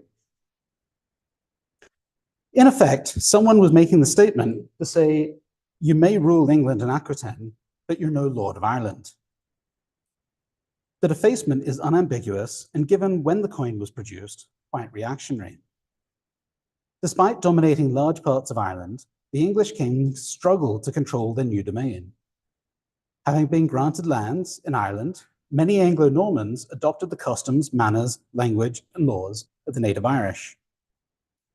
In response, Edward III sent his son, Lionel, Duke of Clarence and Earl of Ulster, to restore English law and reassert royal control over their English subjects. In 1367, Lionel forced a number of laws through a parliament summoned to Kilkenny. The Statute of Kilkenny redefined the ways in which the English and the Irish could interact. According to the statute, there were to be no marriages between communities. It even became illegal for an Englishman to have an Irish mistress. Use of the Irish language and Irish names was forbidden, as was any commerce with the Irish. No Englishman was permitted to receive or engage Irish musicians or storytellers. Englishmen were not allowed to ride horses without a saddle in the so-called Irish manner, and they weren't allowed to employ Irishmen as soldiers. These laws and many more were intended to draw an uncrossable line between the English subjects of the king and the native Irish population. They were almost impossible to implement and were never fully enforced. As this coin illustrates, the fragile relationship between the English king and the coin-using population in Ireland drove at least one reluctant subject to civil, if petty, disobedience. In the following centuries, relations between the English crown and its Irish subjects continued to be rocky, illustrated by the next 2 coins, silver shillings, or 12-pence coins, issued during the reigns of Elizabeth I and James I. By the reign of Elizabeth, 1558 to 1603, the English Reformation that had begun rather shakily under her father, Henry VIII, had largely been settled. The Act of Supremacy, passed in November 1558, consolidated the English monarch's position as Supreme Governor of the Protestant Church of England, and removed Roman Catholic bishops and officials from the high offices of state. In 1560, the Act of Supremacy was also passed in Ireland, despite the opposition of many leading Irish and Old English subjects, who remained firm adherents to Rome. The term Old English here refers to the existing English nobility who'd been settled in Ireland before the Tudor period, and became proverbially more Irish than the Irish themselves.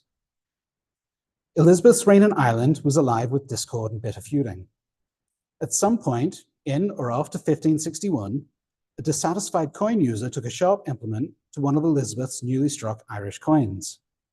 While the Queen's portrait and titles remain intact, the 3 Irish harps on the coin's reverse were defaced with multiple score marks made across them. Hopefully you can make that out on the slide here. Throughout the later 1550s, Thomas Radcliffe, Earl of Sussex and Lord Lieutenant of Ireland, undertook a series of campaigns to subdue the native Irish particularly in Ulster and Connacht. In 1561, he marched again into Ulster, garrisoning Armagh Cathedral and advancing into Tyrone, where he was defeated by Shane O'Neill at the Battle of the Red Sagums. In the years that followed, successive Lord Lieutenants would struggle to assert Elizabeth's rule against the recalcitrant Irish. The scoring out of the Irish harps on this 1561 shilling may have been directed against the Queen's rule, but the very fact that her portrait and titles remain unscathed suggests that perhaps the Vandal was frustrated with Ireland and the Irish rather than with the Queen herself. Ultimately, the solution to the headstrong Irish clans was to replace them, planting large areas of Ireland with British settlers. The process of plantation began in Leinster in the 1550s and continued into the reign of James I, with the Ulster plantation beginning in 1609. Under the plantation scheme, wealthy individuals, veteran soldiers, and even commercial guilds were granted confiscated lands on the understanding that they would settle English and Scottish Protestant families and develop new towns.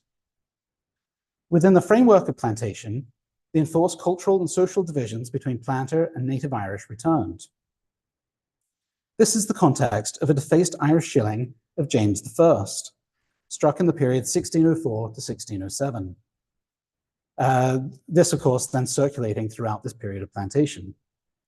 On this example, the king was quite clearly the focus of the Vandals' dissatisfaction, and his portrait has been quite literally defaced by a large X incised across his face.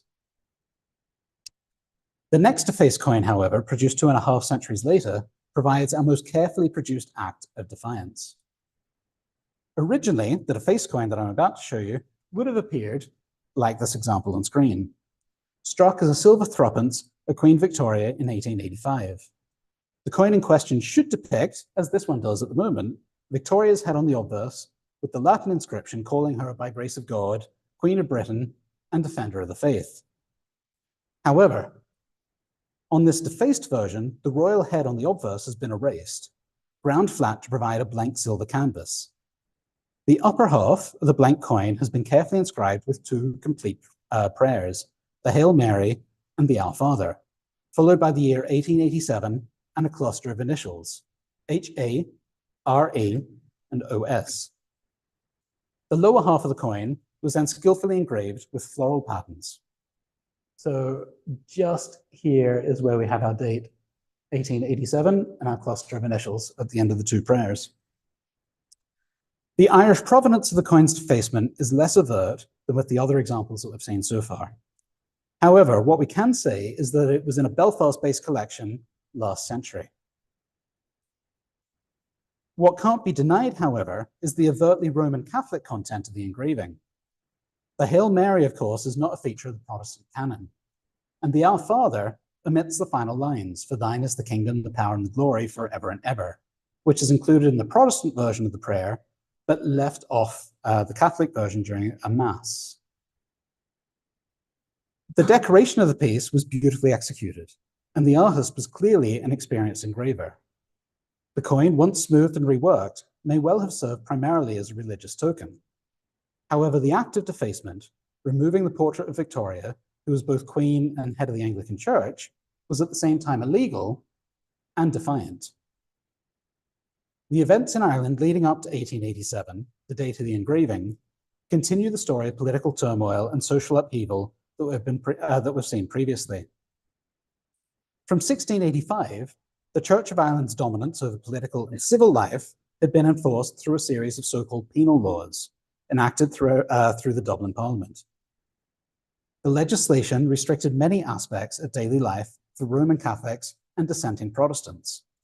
This included religious practice, education, family matters, socializing in groups, eligibility to vote, legal representation, ownership of property, and the practicing of many trades. Although the first of Dublin's penal laws were repealed as early as 1771, the last penal law remained in force until 1920. The Representation of the People Act in 1884 expanded suffrage in Ireland and saw the number of eligible voters triple. The results of the general election in November the following year reflected these dramatic changes. Charles Stewart Parnell's Irish Parliamentary Party won 85 of 101 Irish seats available. In the hung Westminster Parliament which followed, Parnell held the balance of power between the Liberals and the Conservatives. It's in a large part Parnell's influence at Westminster which saw the Liberal leader, William Gladstone, start to advocate for Irish Home Rule. Early in 1886, Gladstone was returned as Prime Minister with the support of Parnell. In June of that year, the first Home Rule Bill failed to pass through Westminster, causing the fall of the government and ending Gladstone's third premiership. Throughout the summer, riots by Irish Protestants against Home Rule and clashes between Catholics and Protestants across Belfast left at least 38 people dead. The instability continued into 1887. In September, at what became known as the Mitchelstown Massacre, William O'Brien MP was arrested and 3 supporters of Parnell were killed by the Royal Irish Constabulary during a demonstration. On Bloody Sunday in 1887, November the 13th, over 400 people were arrested and at least 75 injured when the London Metropolitan Police and the Army were called in to confront a march organised to protest against unemployment and coercion in Ireland, as well as demanding the release of William O'Brien. The defacement of the Victoria Threepence in 1887, then, needs to be seen within this context of Irish nationalism and civil disturbance. Once created, as I mentioned before, it may well have functioned principally as a religious token. However, its very creation was an act of defiance. The royal portrait, representing British and Anglo-Irish monopoly of civil and religious power, was removed and skillfully replaced with Catholic prayers, words that would have been familiar to the vast majority of the Irish population and were becoming synonymous with the struggle against the establishment. The final coin that I'll show you this afternoon is just one of many examples of defaced coins that could be used to illustrate dissent during the Northern Irish Troubles of 1968 to 1998. Both nationalist and unionist groups took to defacing coins by stamping them with the initials of various paramilitary organizations. Many coins of the Republic of Ireland that found their way across the border, like this 1969 10p, were stamped with the initials UVF, Ulster Volunteer Forces. Other Irish coins had their dates overstamped to read 1690, the year of James II's defeat by William of Orange at the Battle of the Boyne. Meanwhile, nationalists stamped IRA, Irish Republican Army, over the portrait of Elizabeth II on the coinage of the UK. A defacement which evolved then into the RIRA, the real IRA, as a response to the Good Friday Agreement in 1998. By defacing coins, individual vandals were undoubtedly able to express the personal frustration at the state which issued the coins in the first place. However, defacing money could also serve a deeper purpose. Just as the coins were originally minted to reinforce the state-sanctioned imagery of a ruler or nation, by passing into circulation, a defaced coin could disseminate its own message of dissent and dissatisfaction, perhaps even encouraging or emboldening established beliefs of resistance. Thank you.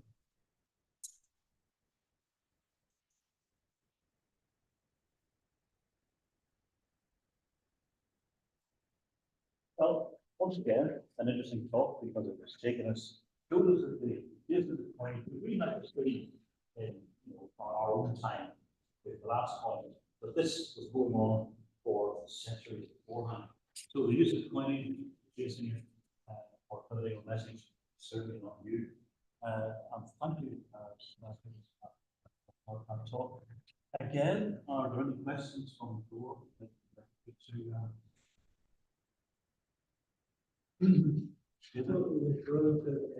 That's brilliant.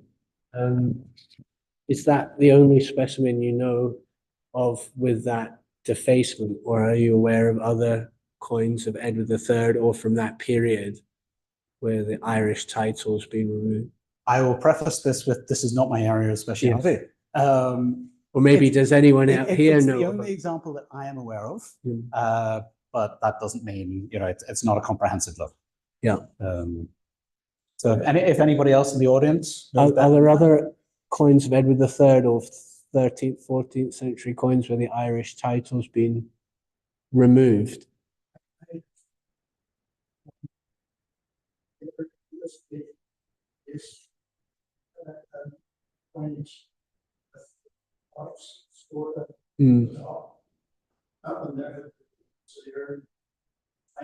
Yeah.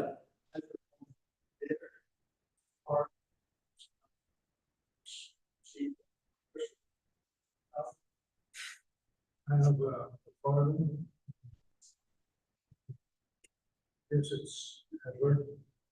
Back to Lord's Prayer. Fantastic.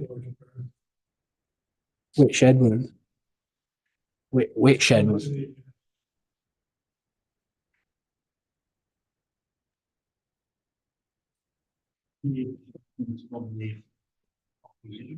Check a second. There was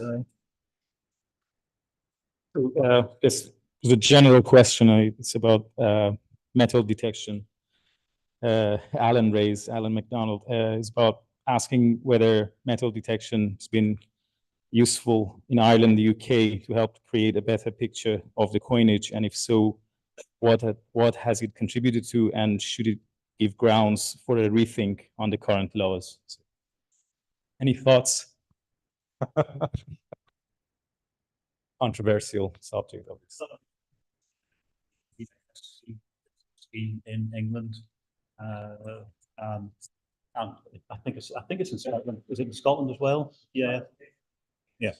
But essentially, that has been a huge boost, I think, to knowledge on coinage. I mean, the coinage is found. It's shared with the landowner. It's taken to the museum. It's properly recorded. It's in a database, and it's there for everybody to see. Unfortunately, in Ireland and in Northern Ireland, we don't have a similar scheme. It's a bit fuzzy exactly as to whether metal detecting is completely legal or not.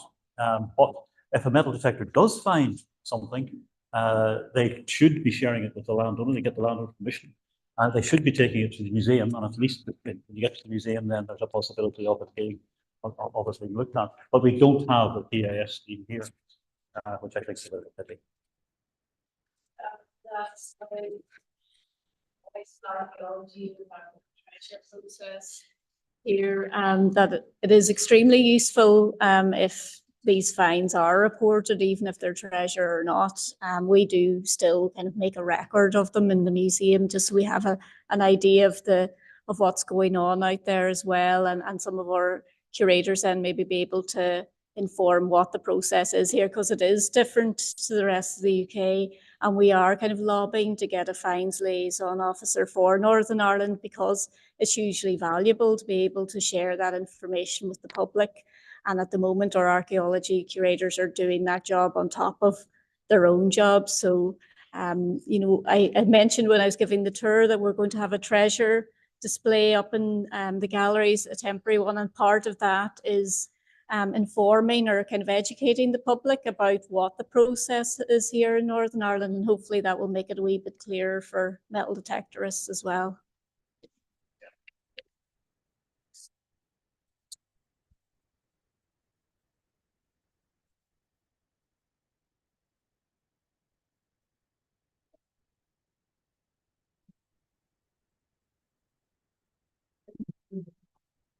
Far as I can see, very often the museums don't retain and haven't got the finances to buy hoards that are found, specifically if there's a lot of more the common coins found. But a lot of them are handed back to the finders, who are then supposed to split the money with the landowner. But can sell them in the marketplace. You know, the British Numismatic Society has a very important website which now is recording the finds and hoards throughout Britain and Ireland. Really, to keep a historical map of how coins circulated and where they were issued and where the commerce was. So historically, they're important single finds, because put in the big picture, they all add up to a bit more history.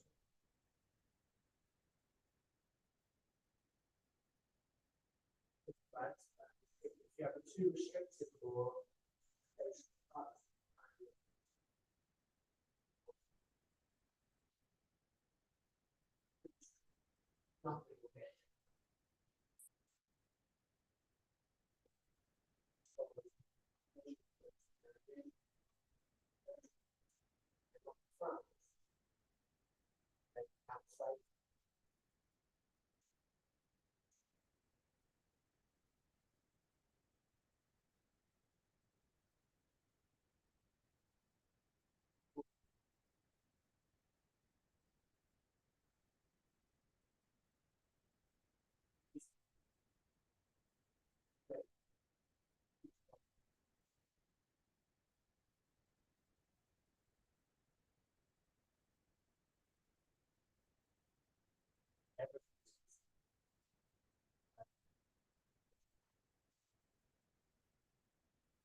Final speaker today is David Collins, who is a member of our own society.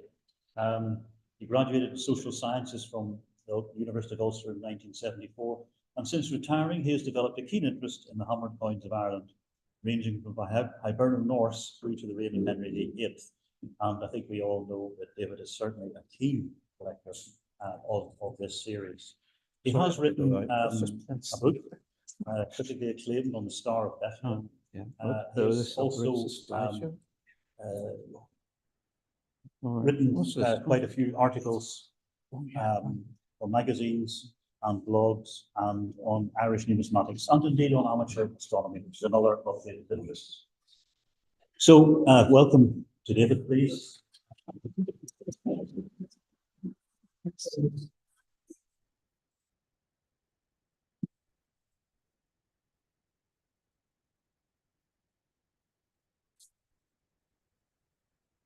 We're just waiting on John coming back, Randall.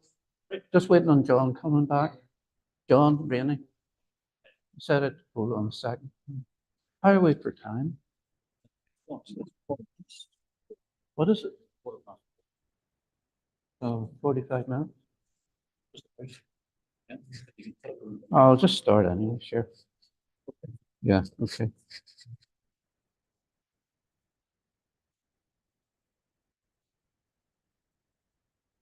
Okay, thank you.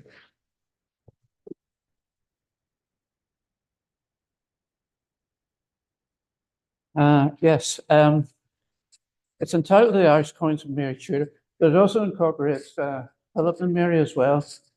That was just simply to make it short title. So, oh, sorry.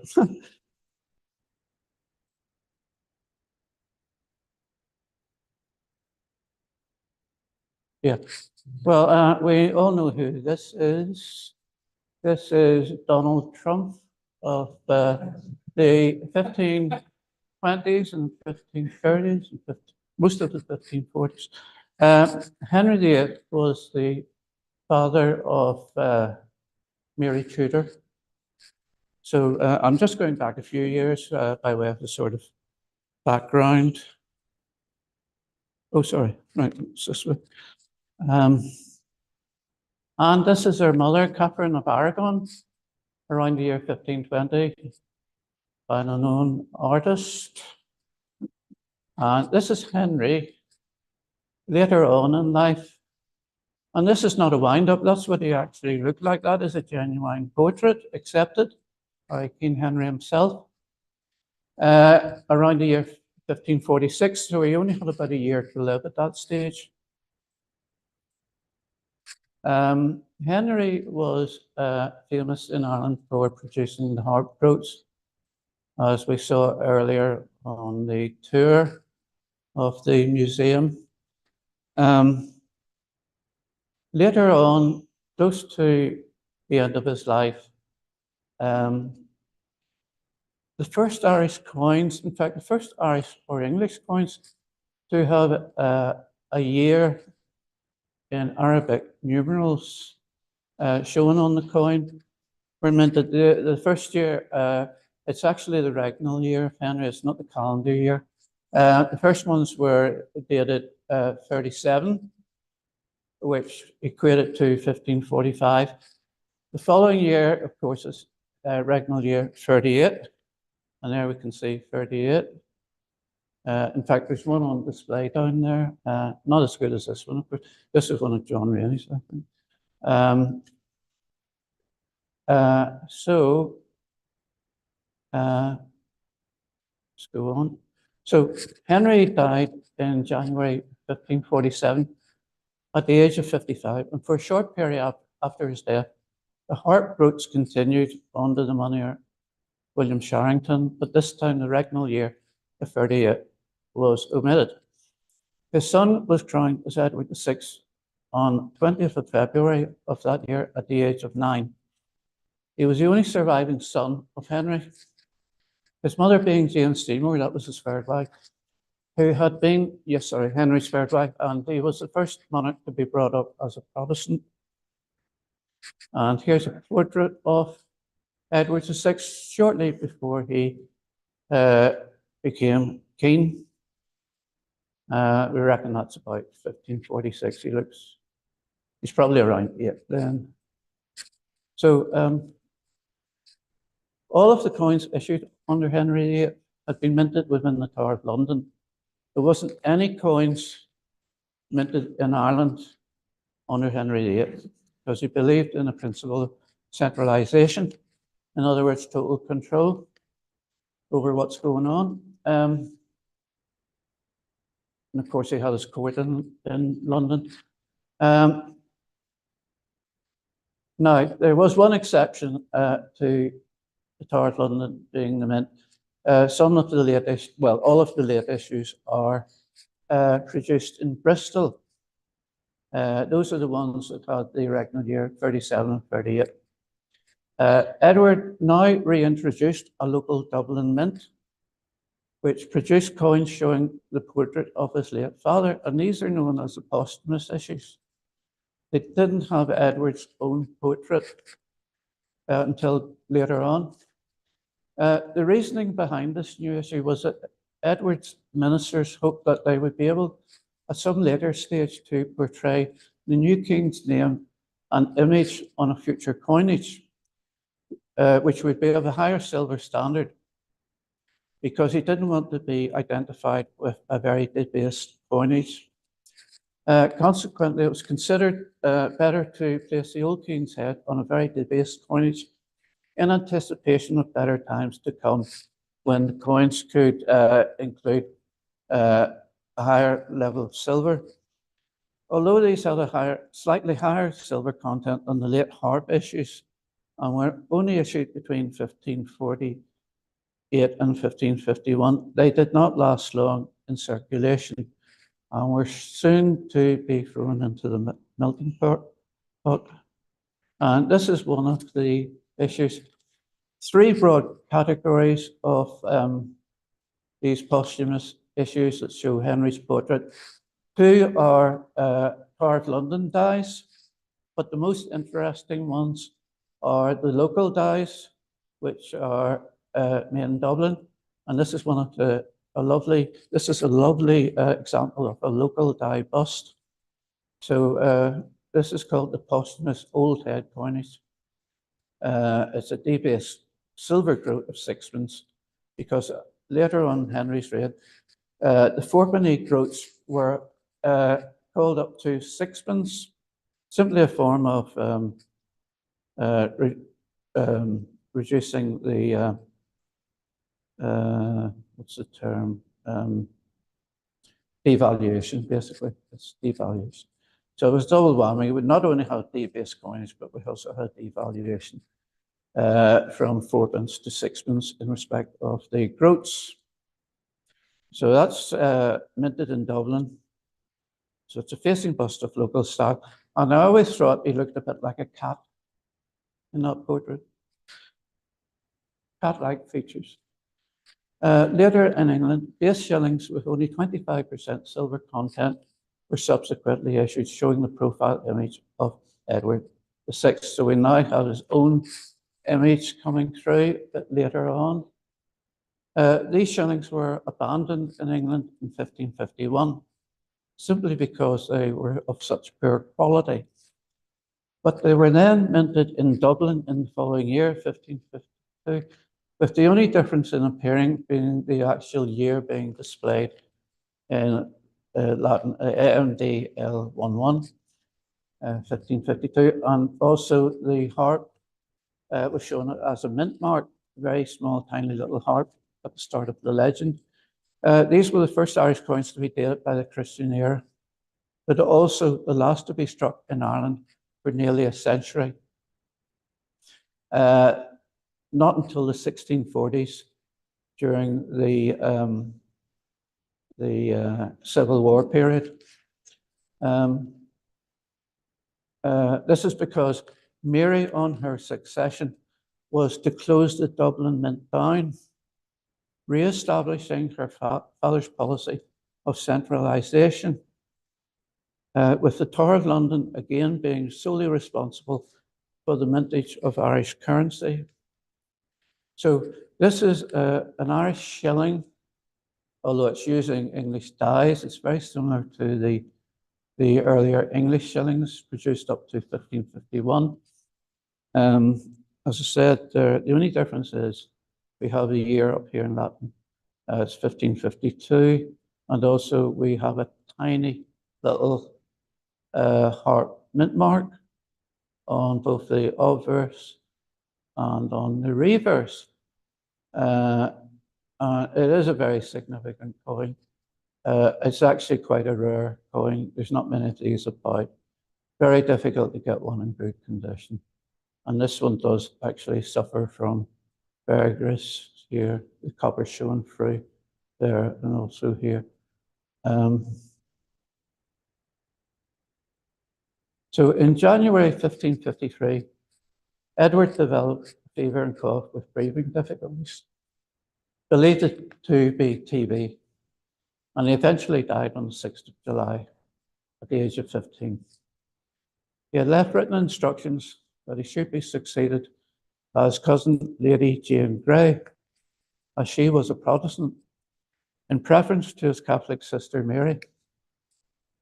However, another reason for Edward's decision was that negotiations had already been taking place between the Spanish ambassador and Mary's council, with the intention of arranging a marriage with the King of Spain's son, Philip, and that the English had a real fear of foreign match or domination. However, the events that followed nearly plunged England into a civil war.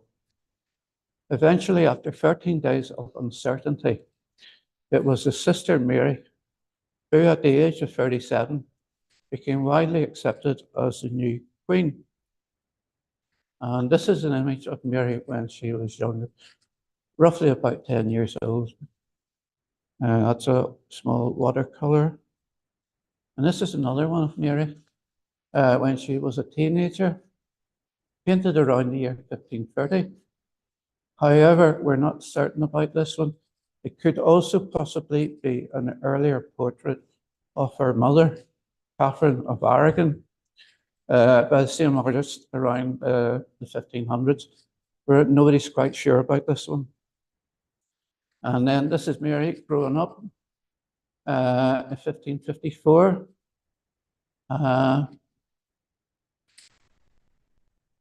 Now, Mary was the only child of Henry and his first wife, Catherine of Aragon, to survive infancy.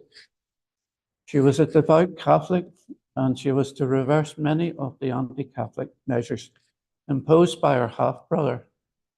And this has become known as the Marian Restoration. And really, it is only a temporary blip in the move over to Protestantism in England. She was also now faced with the question as to whether she should accept the title as Queen of Ireland. Such a royal title reverted back to the days of her father, who had been proclaimed King of Ireland as opposed to Lord of Ireland. But this had never received the sanction of the Pope.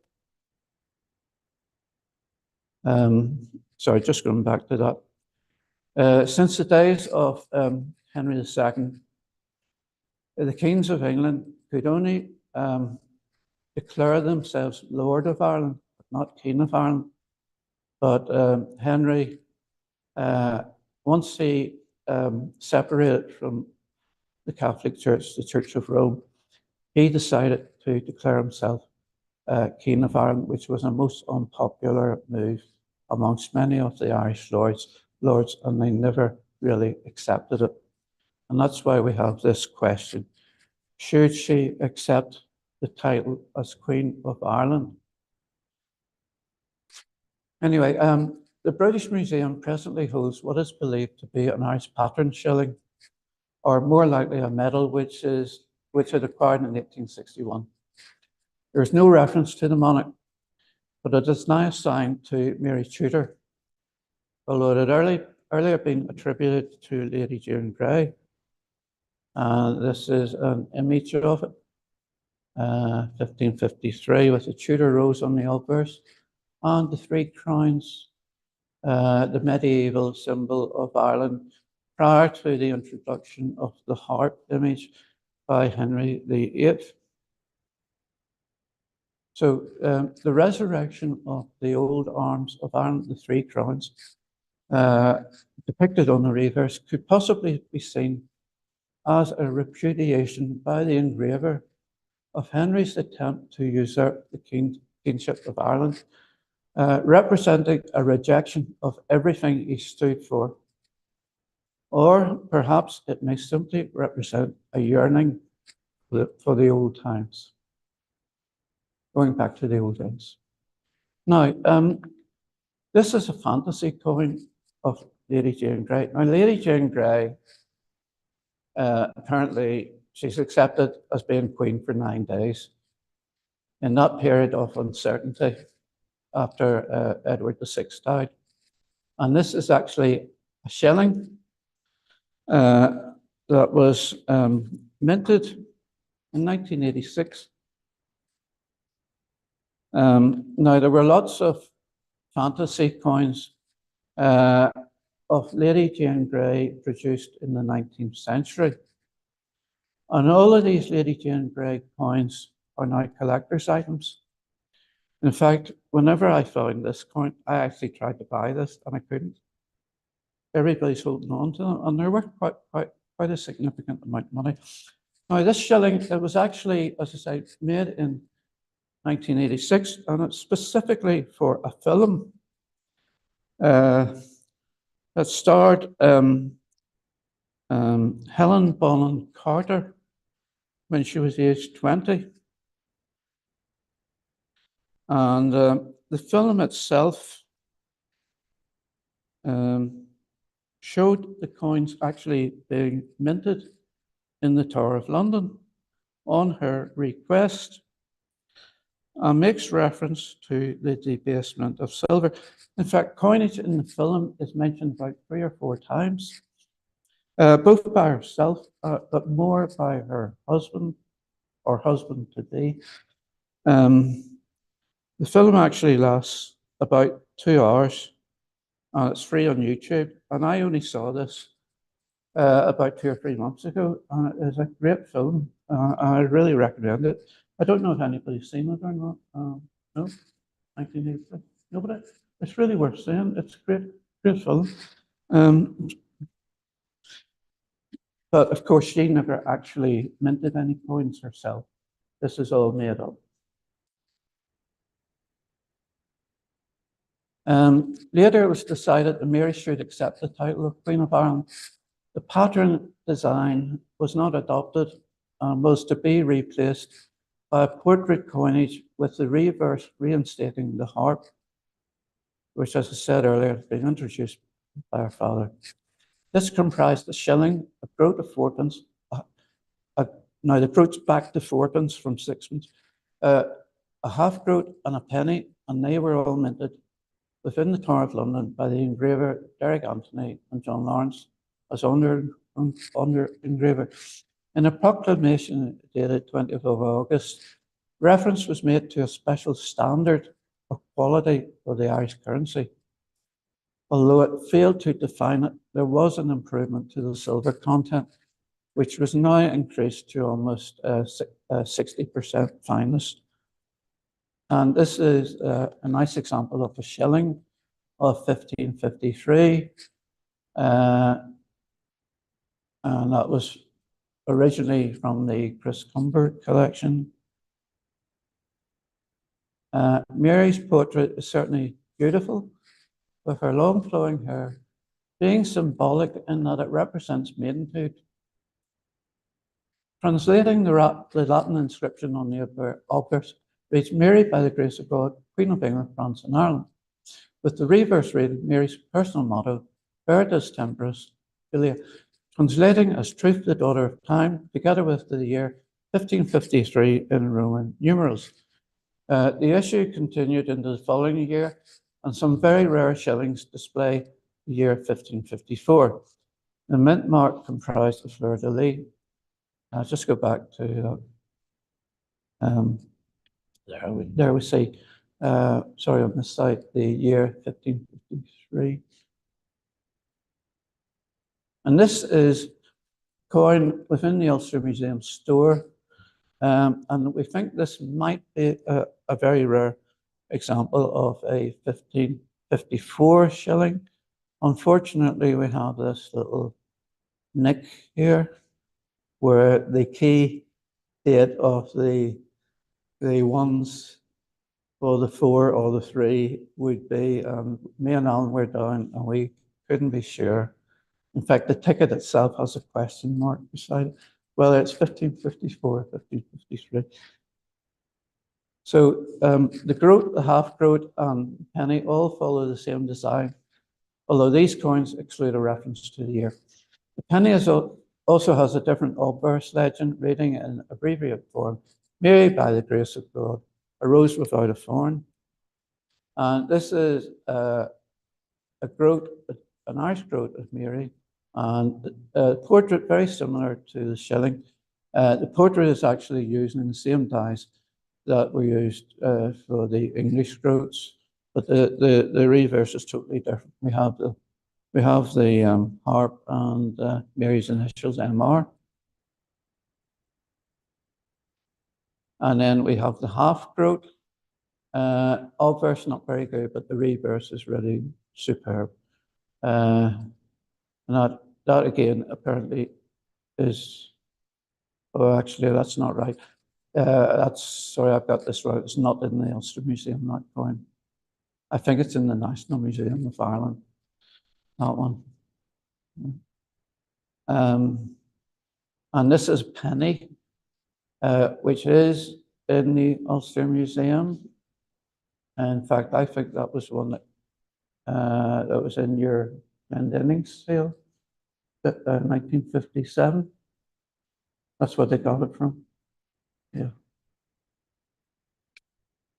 It may be that it was around this point in time that certain harp groats of Henry VIII, which had been upvalued to sixpenny groats, were to be countermarked with a small cluster of 4 pellets in order to indicate that they were now back to only being with the original 4pence.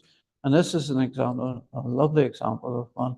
This is an HA groat, H for Henry, and originally an Anne Boleyn groat. But here we have the counter mark, a single punch of 4 pellets. So although it's a Henry VIII groat, the counter mark is on during the reign of Mary. And then we have a number of forgeries of these. I think they're probably maybe Victorian forgeries, where the punch for the cluster of pellets, there's individual punches for each individual pellet. And as we can see, those are separate punches, quite clear to everybody there. And those are forgeries, simply probably to increase the value of the coin, because these are quite rare, these with the countermark. Now, as Mary was now 38 years old, it was considered very important that she should marry in the hope of producing an heir. And as mentioned earlier, negotiations had been taking place to arrange a marriage with her cousin Philip, who was the son of Charles V of Spain and the Holy Roman Emperor. Philip had previously been married to Maria Manuela of Portugal, but she had died following childbirth at the age of 17 in 1545. Philip was to reign jointly with Mary as a king consort. In the following year, another of the Queen's cousins, Cardinal Pole, petitioned to the Pope to recognise the title of Queen of Ireland for Mary, and a papal bull was prepared accepting Mary as Queen and Philip as king. And this is a portrait of Philip in armour, and this is a close-up of Philip. He looks quite young there, and he was a lot younger than Mary. When the marriage to Philip was proclaimed on the 14th of January, 1554, it attracted considerable opposition, particularly outside of London, but not in Ireland. And uprisings took place reflecting a fear of foreign domination. The most serious was organised by Thomas Wyatt the Younger, who assembled an armed force in February. However, Mary and the English Parliament managed to quell the crisis by making it clear that Philip's powers and prerogatives would be very limited. Wyatt was obliged to surrender at Ludgate and was subsequently executed, as also was Lady Jane Grey, because apparently they made out that she was implicated in the rising. In fact, it was really her, I think it was her uncle that was really responsible. But anyway, under the marriage settlement, Philip was instructed not to change any of the established laws of England, and would also have no say in any succession should Mary die childless, which was a high possibility considering that she was now 38 years old, a dangerous age to have children in those days. A Spanish treasury would be responsible for paying his English servants. In fact, a huge amount of Spanish silver and gold, valued at about £50,000, had been converted into coins within the Tower of London in October 1554, contributing towards the country's money supply and the financing of Philip's royal English household. Now, when Philip set foot upon English soil, the Spanish troops that accompanied him were ordered to remain on board their ships. In fact, it was like a mini armada, but not opposed by anybody. A carefully staged marriage took place in Winchester Cathedral in July 1554, coinciding with the feast of St. James, the patron saint of Spain. During the ceremony, it was to be made clear that Philip was never to be installed upon an equal basis with Mary.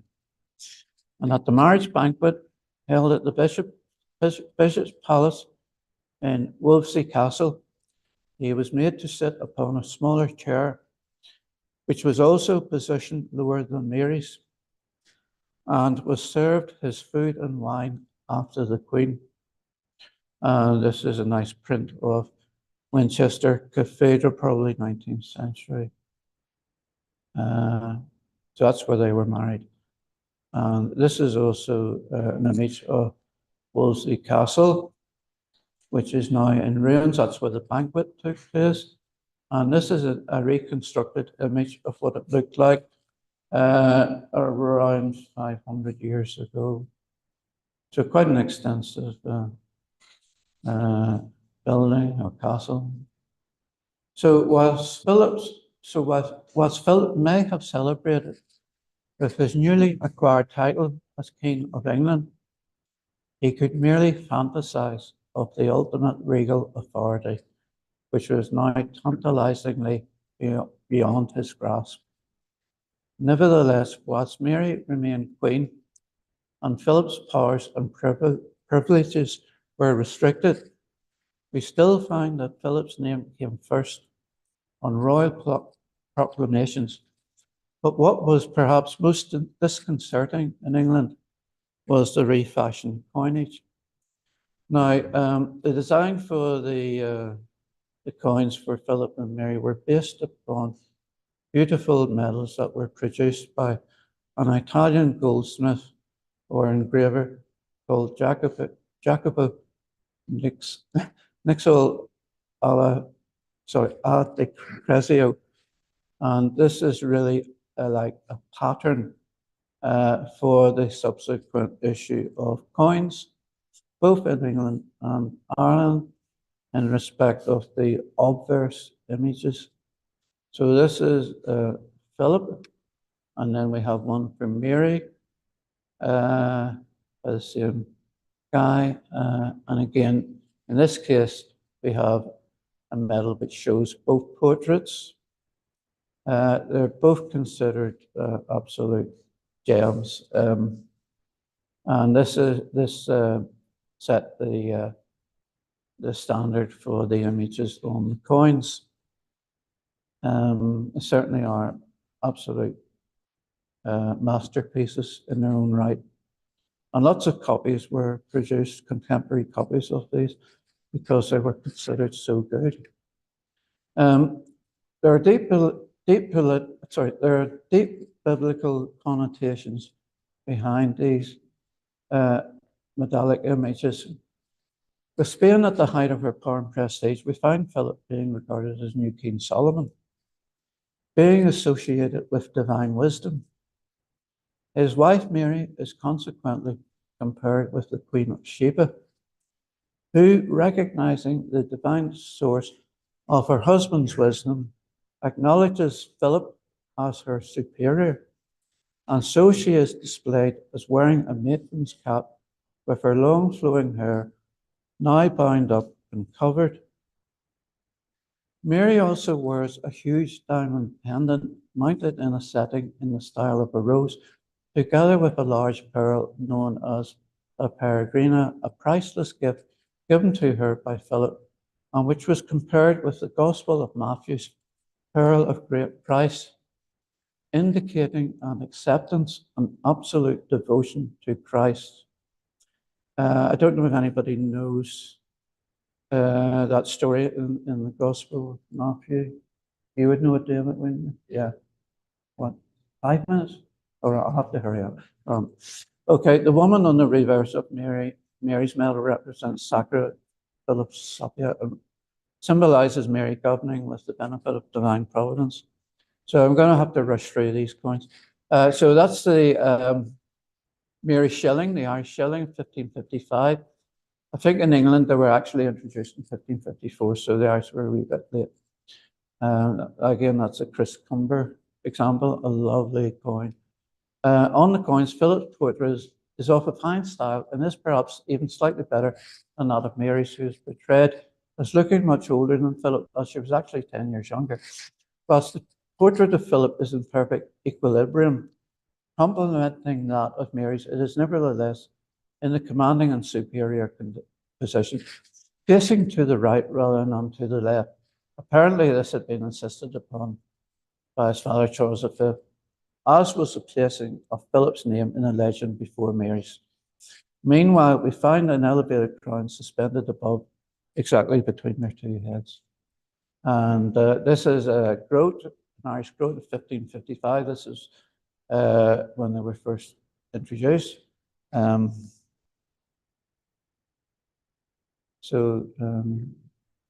there's, that's the year 1555. Then we have another one the following year, 1556. Another one the following year, 1557. And this is another one dated 1557, except there's a slight difference. We have in the legend, we have now a Z instead of ET, an abbreviation for Anne. That's the only difference. This is a Scottish coin of Mary Queen of Scots and Henry Darnley, where the same situation happened about 10 years later when we had Henry Darnley's name for Mary, and also facing to the right, the dominant position, and that caused an uproar in Scotland, and the coin had to be withdrawn. And there's only about 3 examples left because they were all melted down. It caused such an uproar.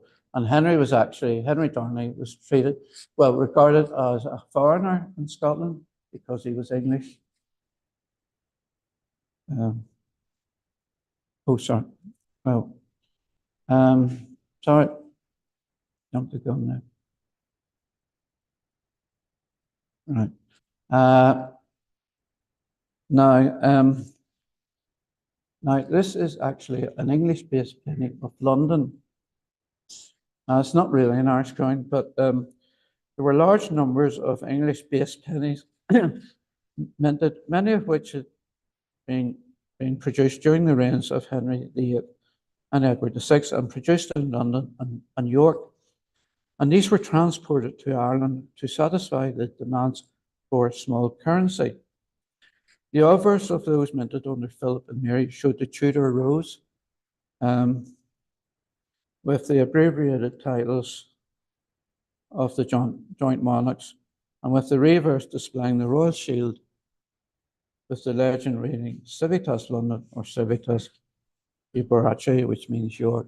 And that one is Civitas London.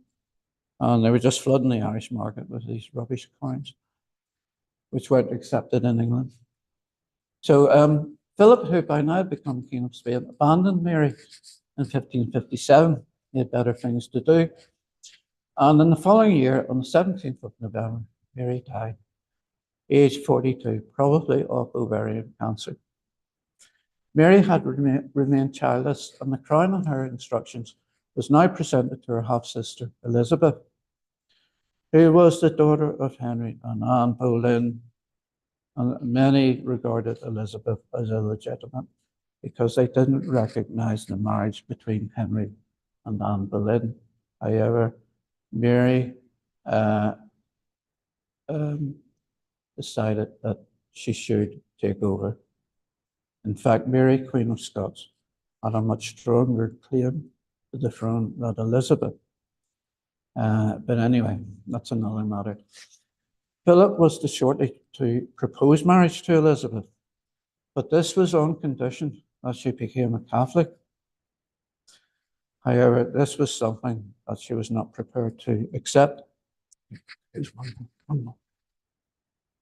Not wasting time, on 2nd of February 1560, he married Elizabeth of Valois, France, aged only 13.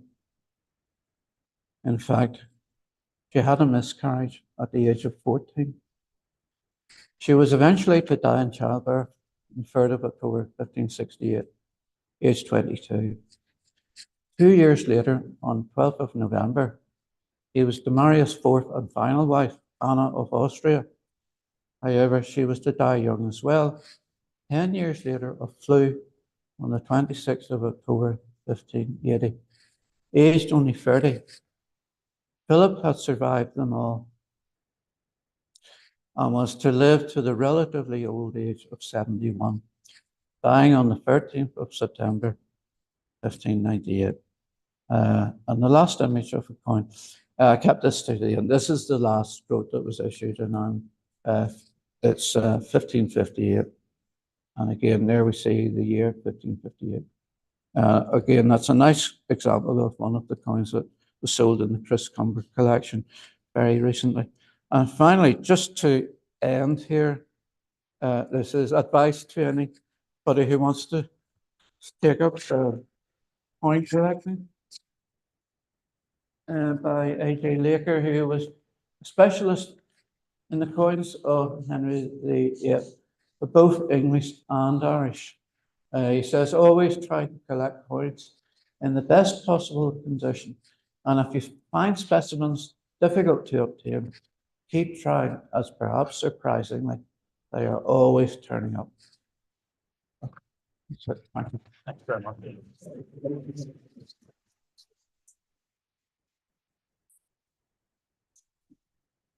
Okay. Yes. Thank you, David. Now, I do have to ask you, what's near closing time, I take it? Is there time for a couple of questions, or do we really need to wrap up now?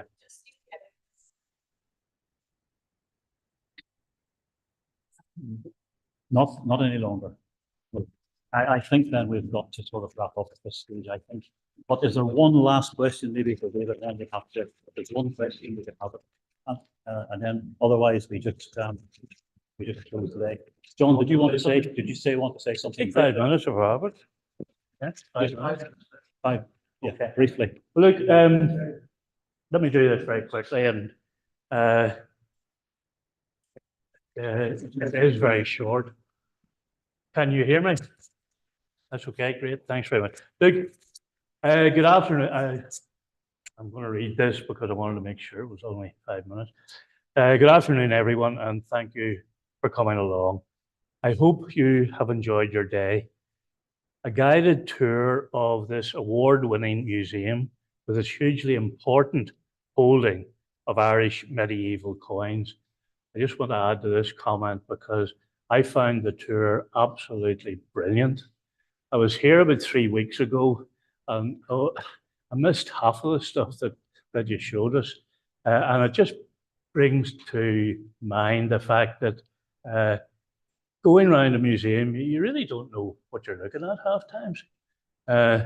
And it takes somebody to take us on a guided tour to really bring the whole thing to life. 4 lectures, eminent numismatic speakers. I knew I wouldn't have time really to say too much more, but you already know how I feel. They're absolutely brilliant. A few words then on the Numismatic Society of Ireland, Northern Branch. On the 6th of December, 1963, I came through the doorway behind you and along the corridor to the library for the first meeting of this society. I was 12 years old. Earlier that year, I had taken 2 old coins to the museum to have them identified. Noel Nesbitt, the librarian, looked up the book and told me they were sixpences of Elizabeth I. So simple when you have the book. And look, I'm making a point there. Collecting anything should begin with a book. As I was leaving, he said that some enthusiasts were talking about forming a numismatic society, and I left my name and address. And if I left my name and address, he would contact me, which he did. But only after he told me what numismatics is. And don't let that name put anybody off. Seriously, you've met the people here today. And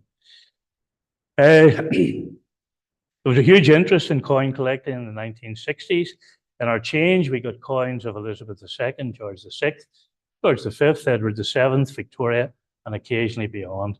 1960 was the centenary of the bronze penny, and a competition to collect every date stimulated further interest. As decimalisation approached in the late 60s, many wanted to preserve a slice of history, and Check Your Change was the book that you that was it, really. That was really all there was. And coin magazines became popular. We had over 100 members, but I soon realized this was no ordinary society. We had some of the most prominent numismatists, and dare I say, in the world. Bill Seaby, director of the Ulster Museum, and Michael Dolly, professor of numismatics at Queen's. His stature will be recognised next year when the British Numismatic Society will celebrate the centenary of his birth. Their reputation attracted speakers from Great Britain and America. D.B. Dolly and others were a driving force in Irish numismatics and very prolific in publishing their research. They were keen to encourage the large group of junior members, and I benefited from this. Dolly it was that said, I must specialise. This then, after 50 years, resulted in Wither's Gun Money, a corpus and a die study, and detailed studies of the Royal Mint copper issues of the 18th and 19th century. There's some copies still at the back, and I mean, they're free, pick them up. I don't really want to carry them home, but don't take them if you're not going to read them, okay? And indeed, some of you saw some of the collection on the loop today.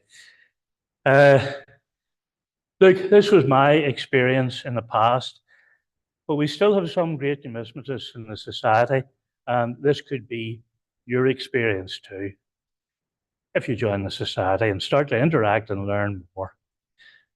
So, how is the society today? Well, you can judge from yourselves by the quality of the lectures you have just heard. I think we can claim to be one of the most active societies. We hold 10 monthly club meetings a year. We were the first to use Zoom during COVID, and our hybrid meetings now attract attendees from Ireland, Great Britain, USA, Canada, Australia, and others. We have monthly coffee mornings on Saturdays at the Ulster Museum here. We host with the Ulster Museum this public lecture series. We organise annual field trips, notably the Royal Mint in Wales, the Hunterian Museum in Glasgow, the Isle of Man, 6 trips to medieval mint towns. We make significant contributions to our occasional papers and the bulletin. Many of our members are members of other coin, token, and medal societies. Sorry, I'm rushing this here. In 1999, the Society joined the British Association of Numismatic Societies, and this has been transformational. We had been asked to host their 2002 Congress, and Alan Dunlop, Neil McCormick, and I thought we had better check out expectations. So we went along to Bury St Edmunds and 2 more to get some experience. Our Belfast Congress must have been a success, as we were invited to host another in 2015. Dublin hosted 2006 and will again in 2026. Ireland and Irish numismatics is enjoying renewed popularity.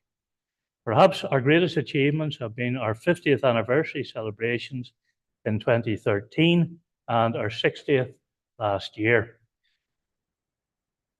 These included a lecture evening, a coin fair, the gala dinner, and traditional entertainment. And this really combined to great weekends.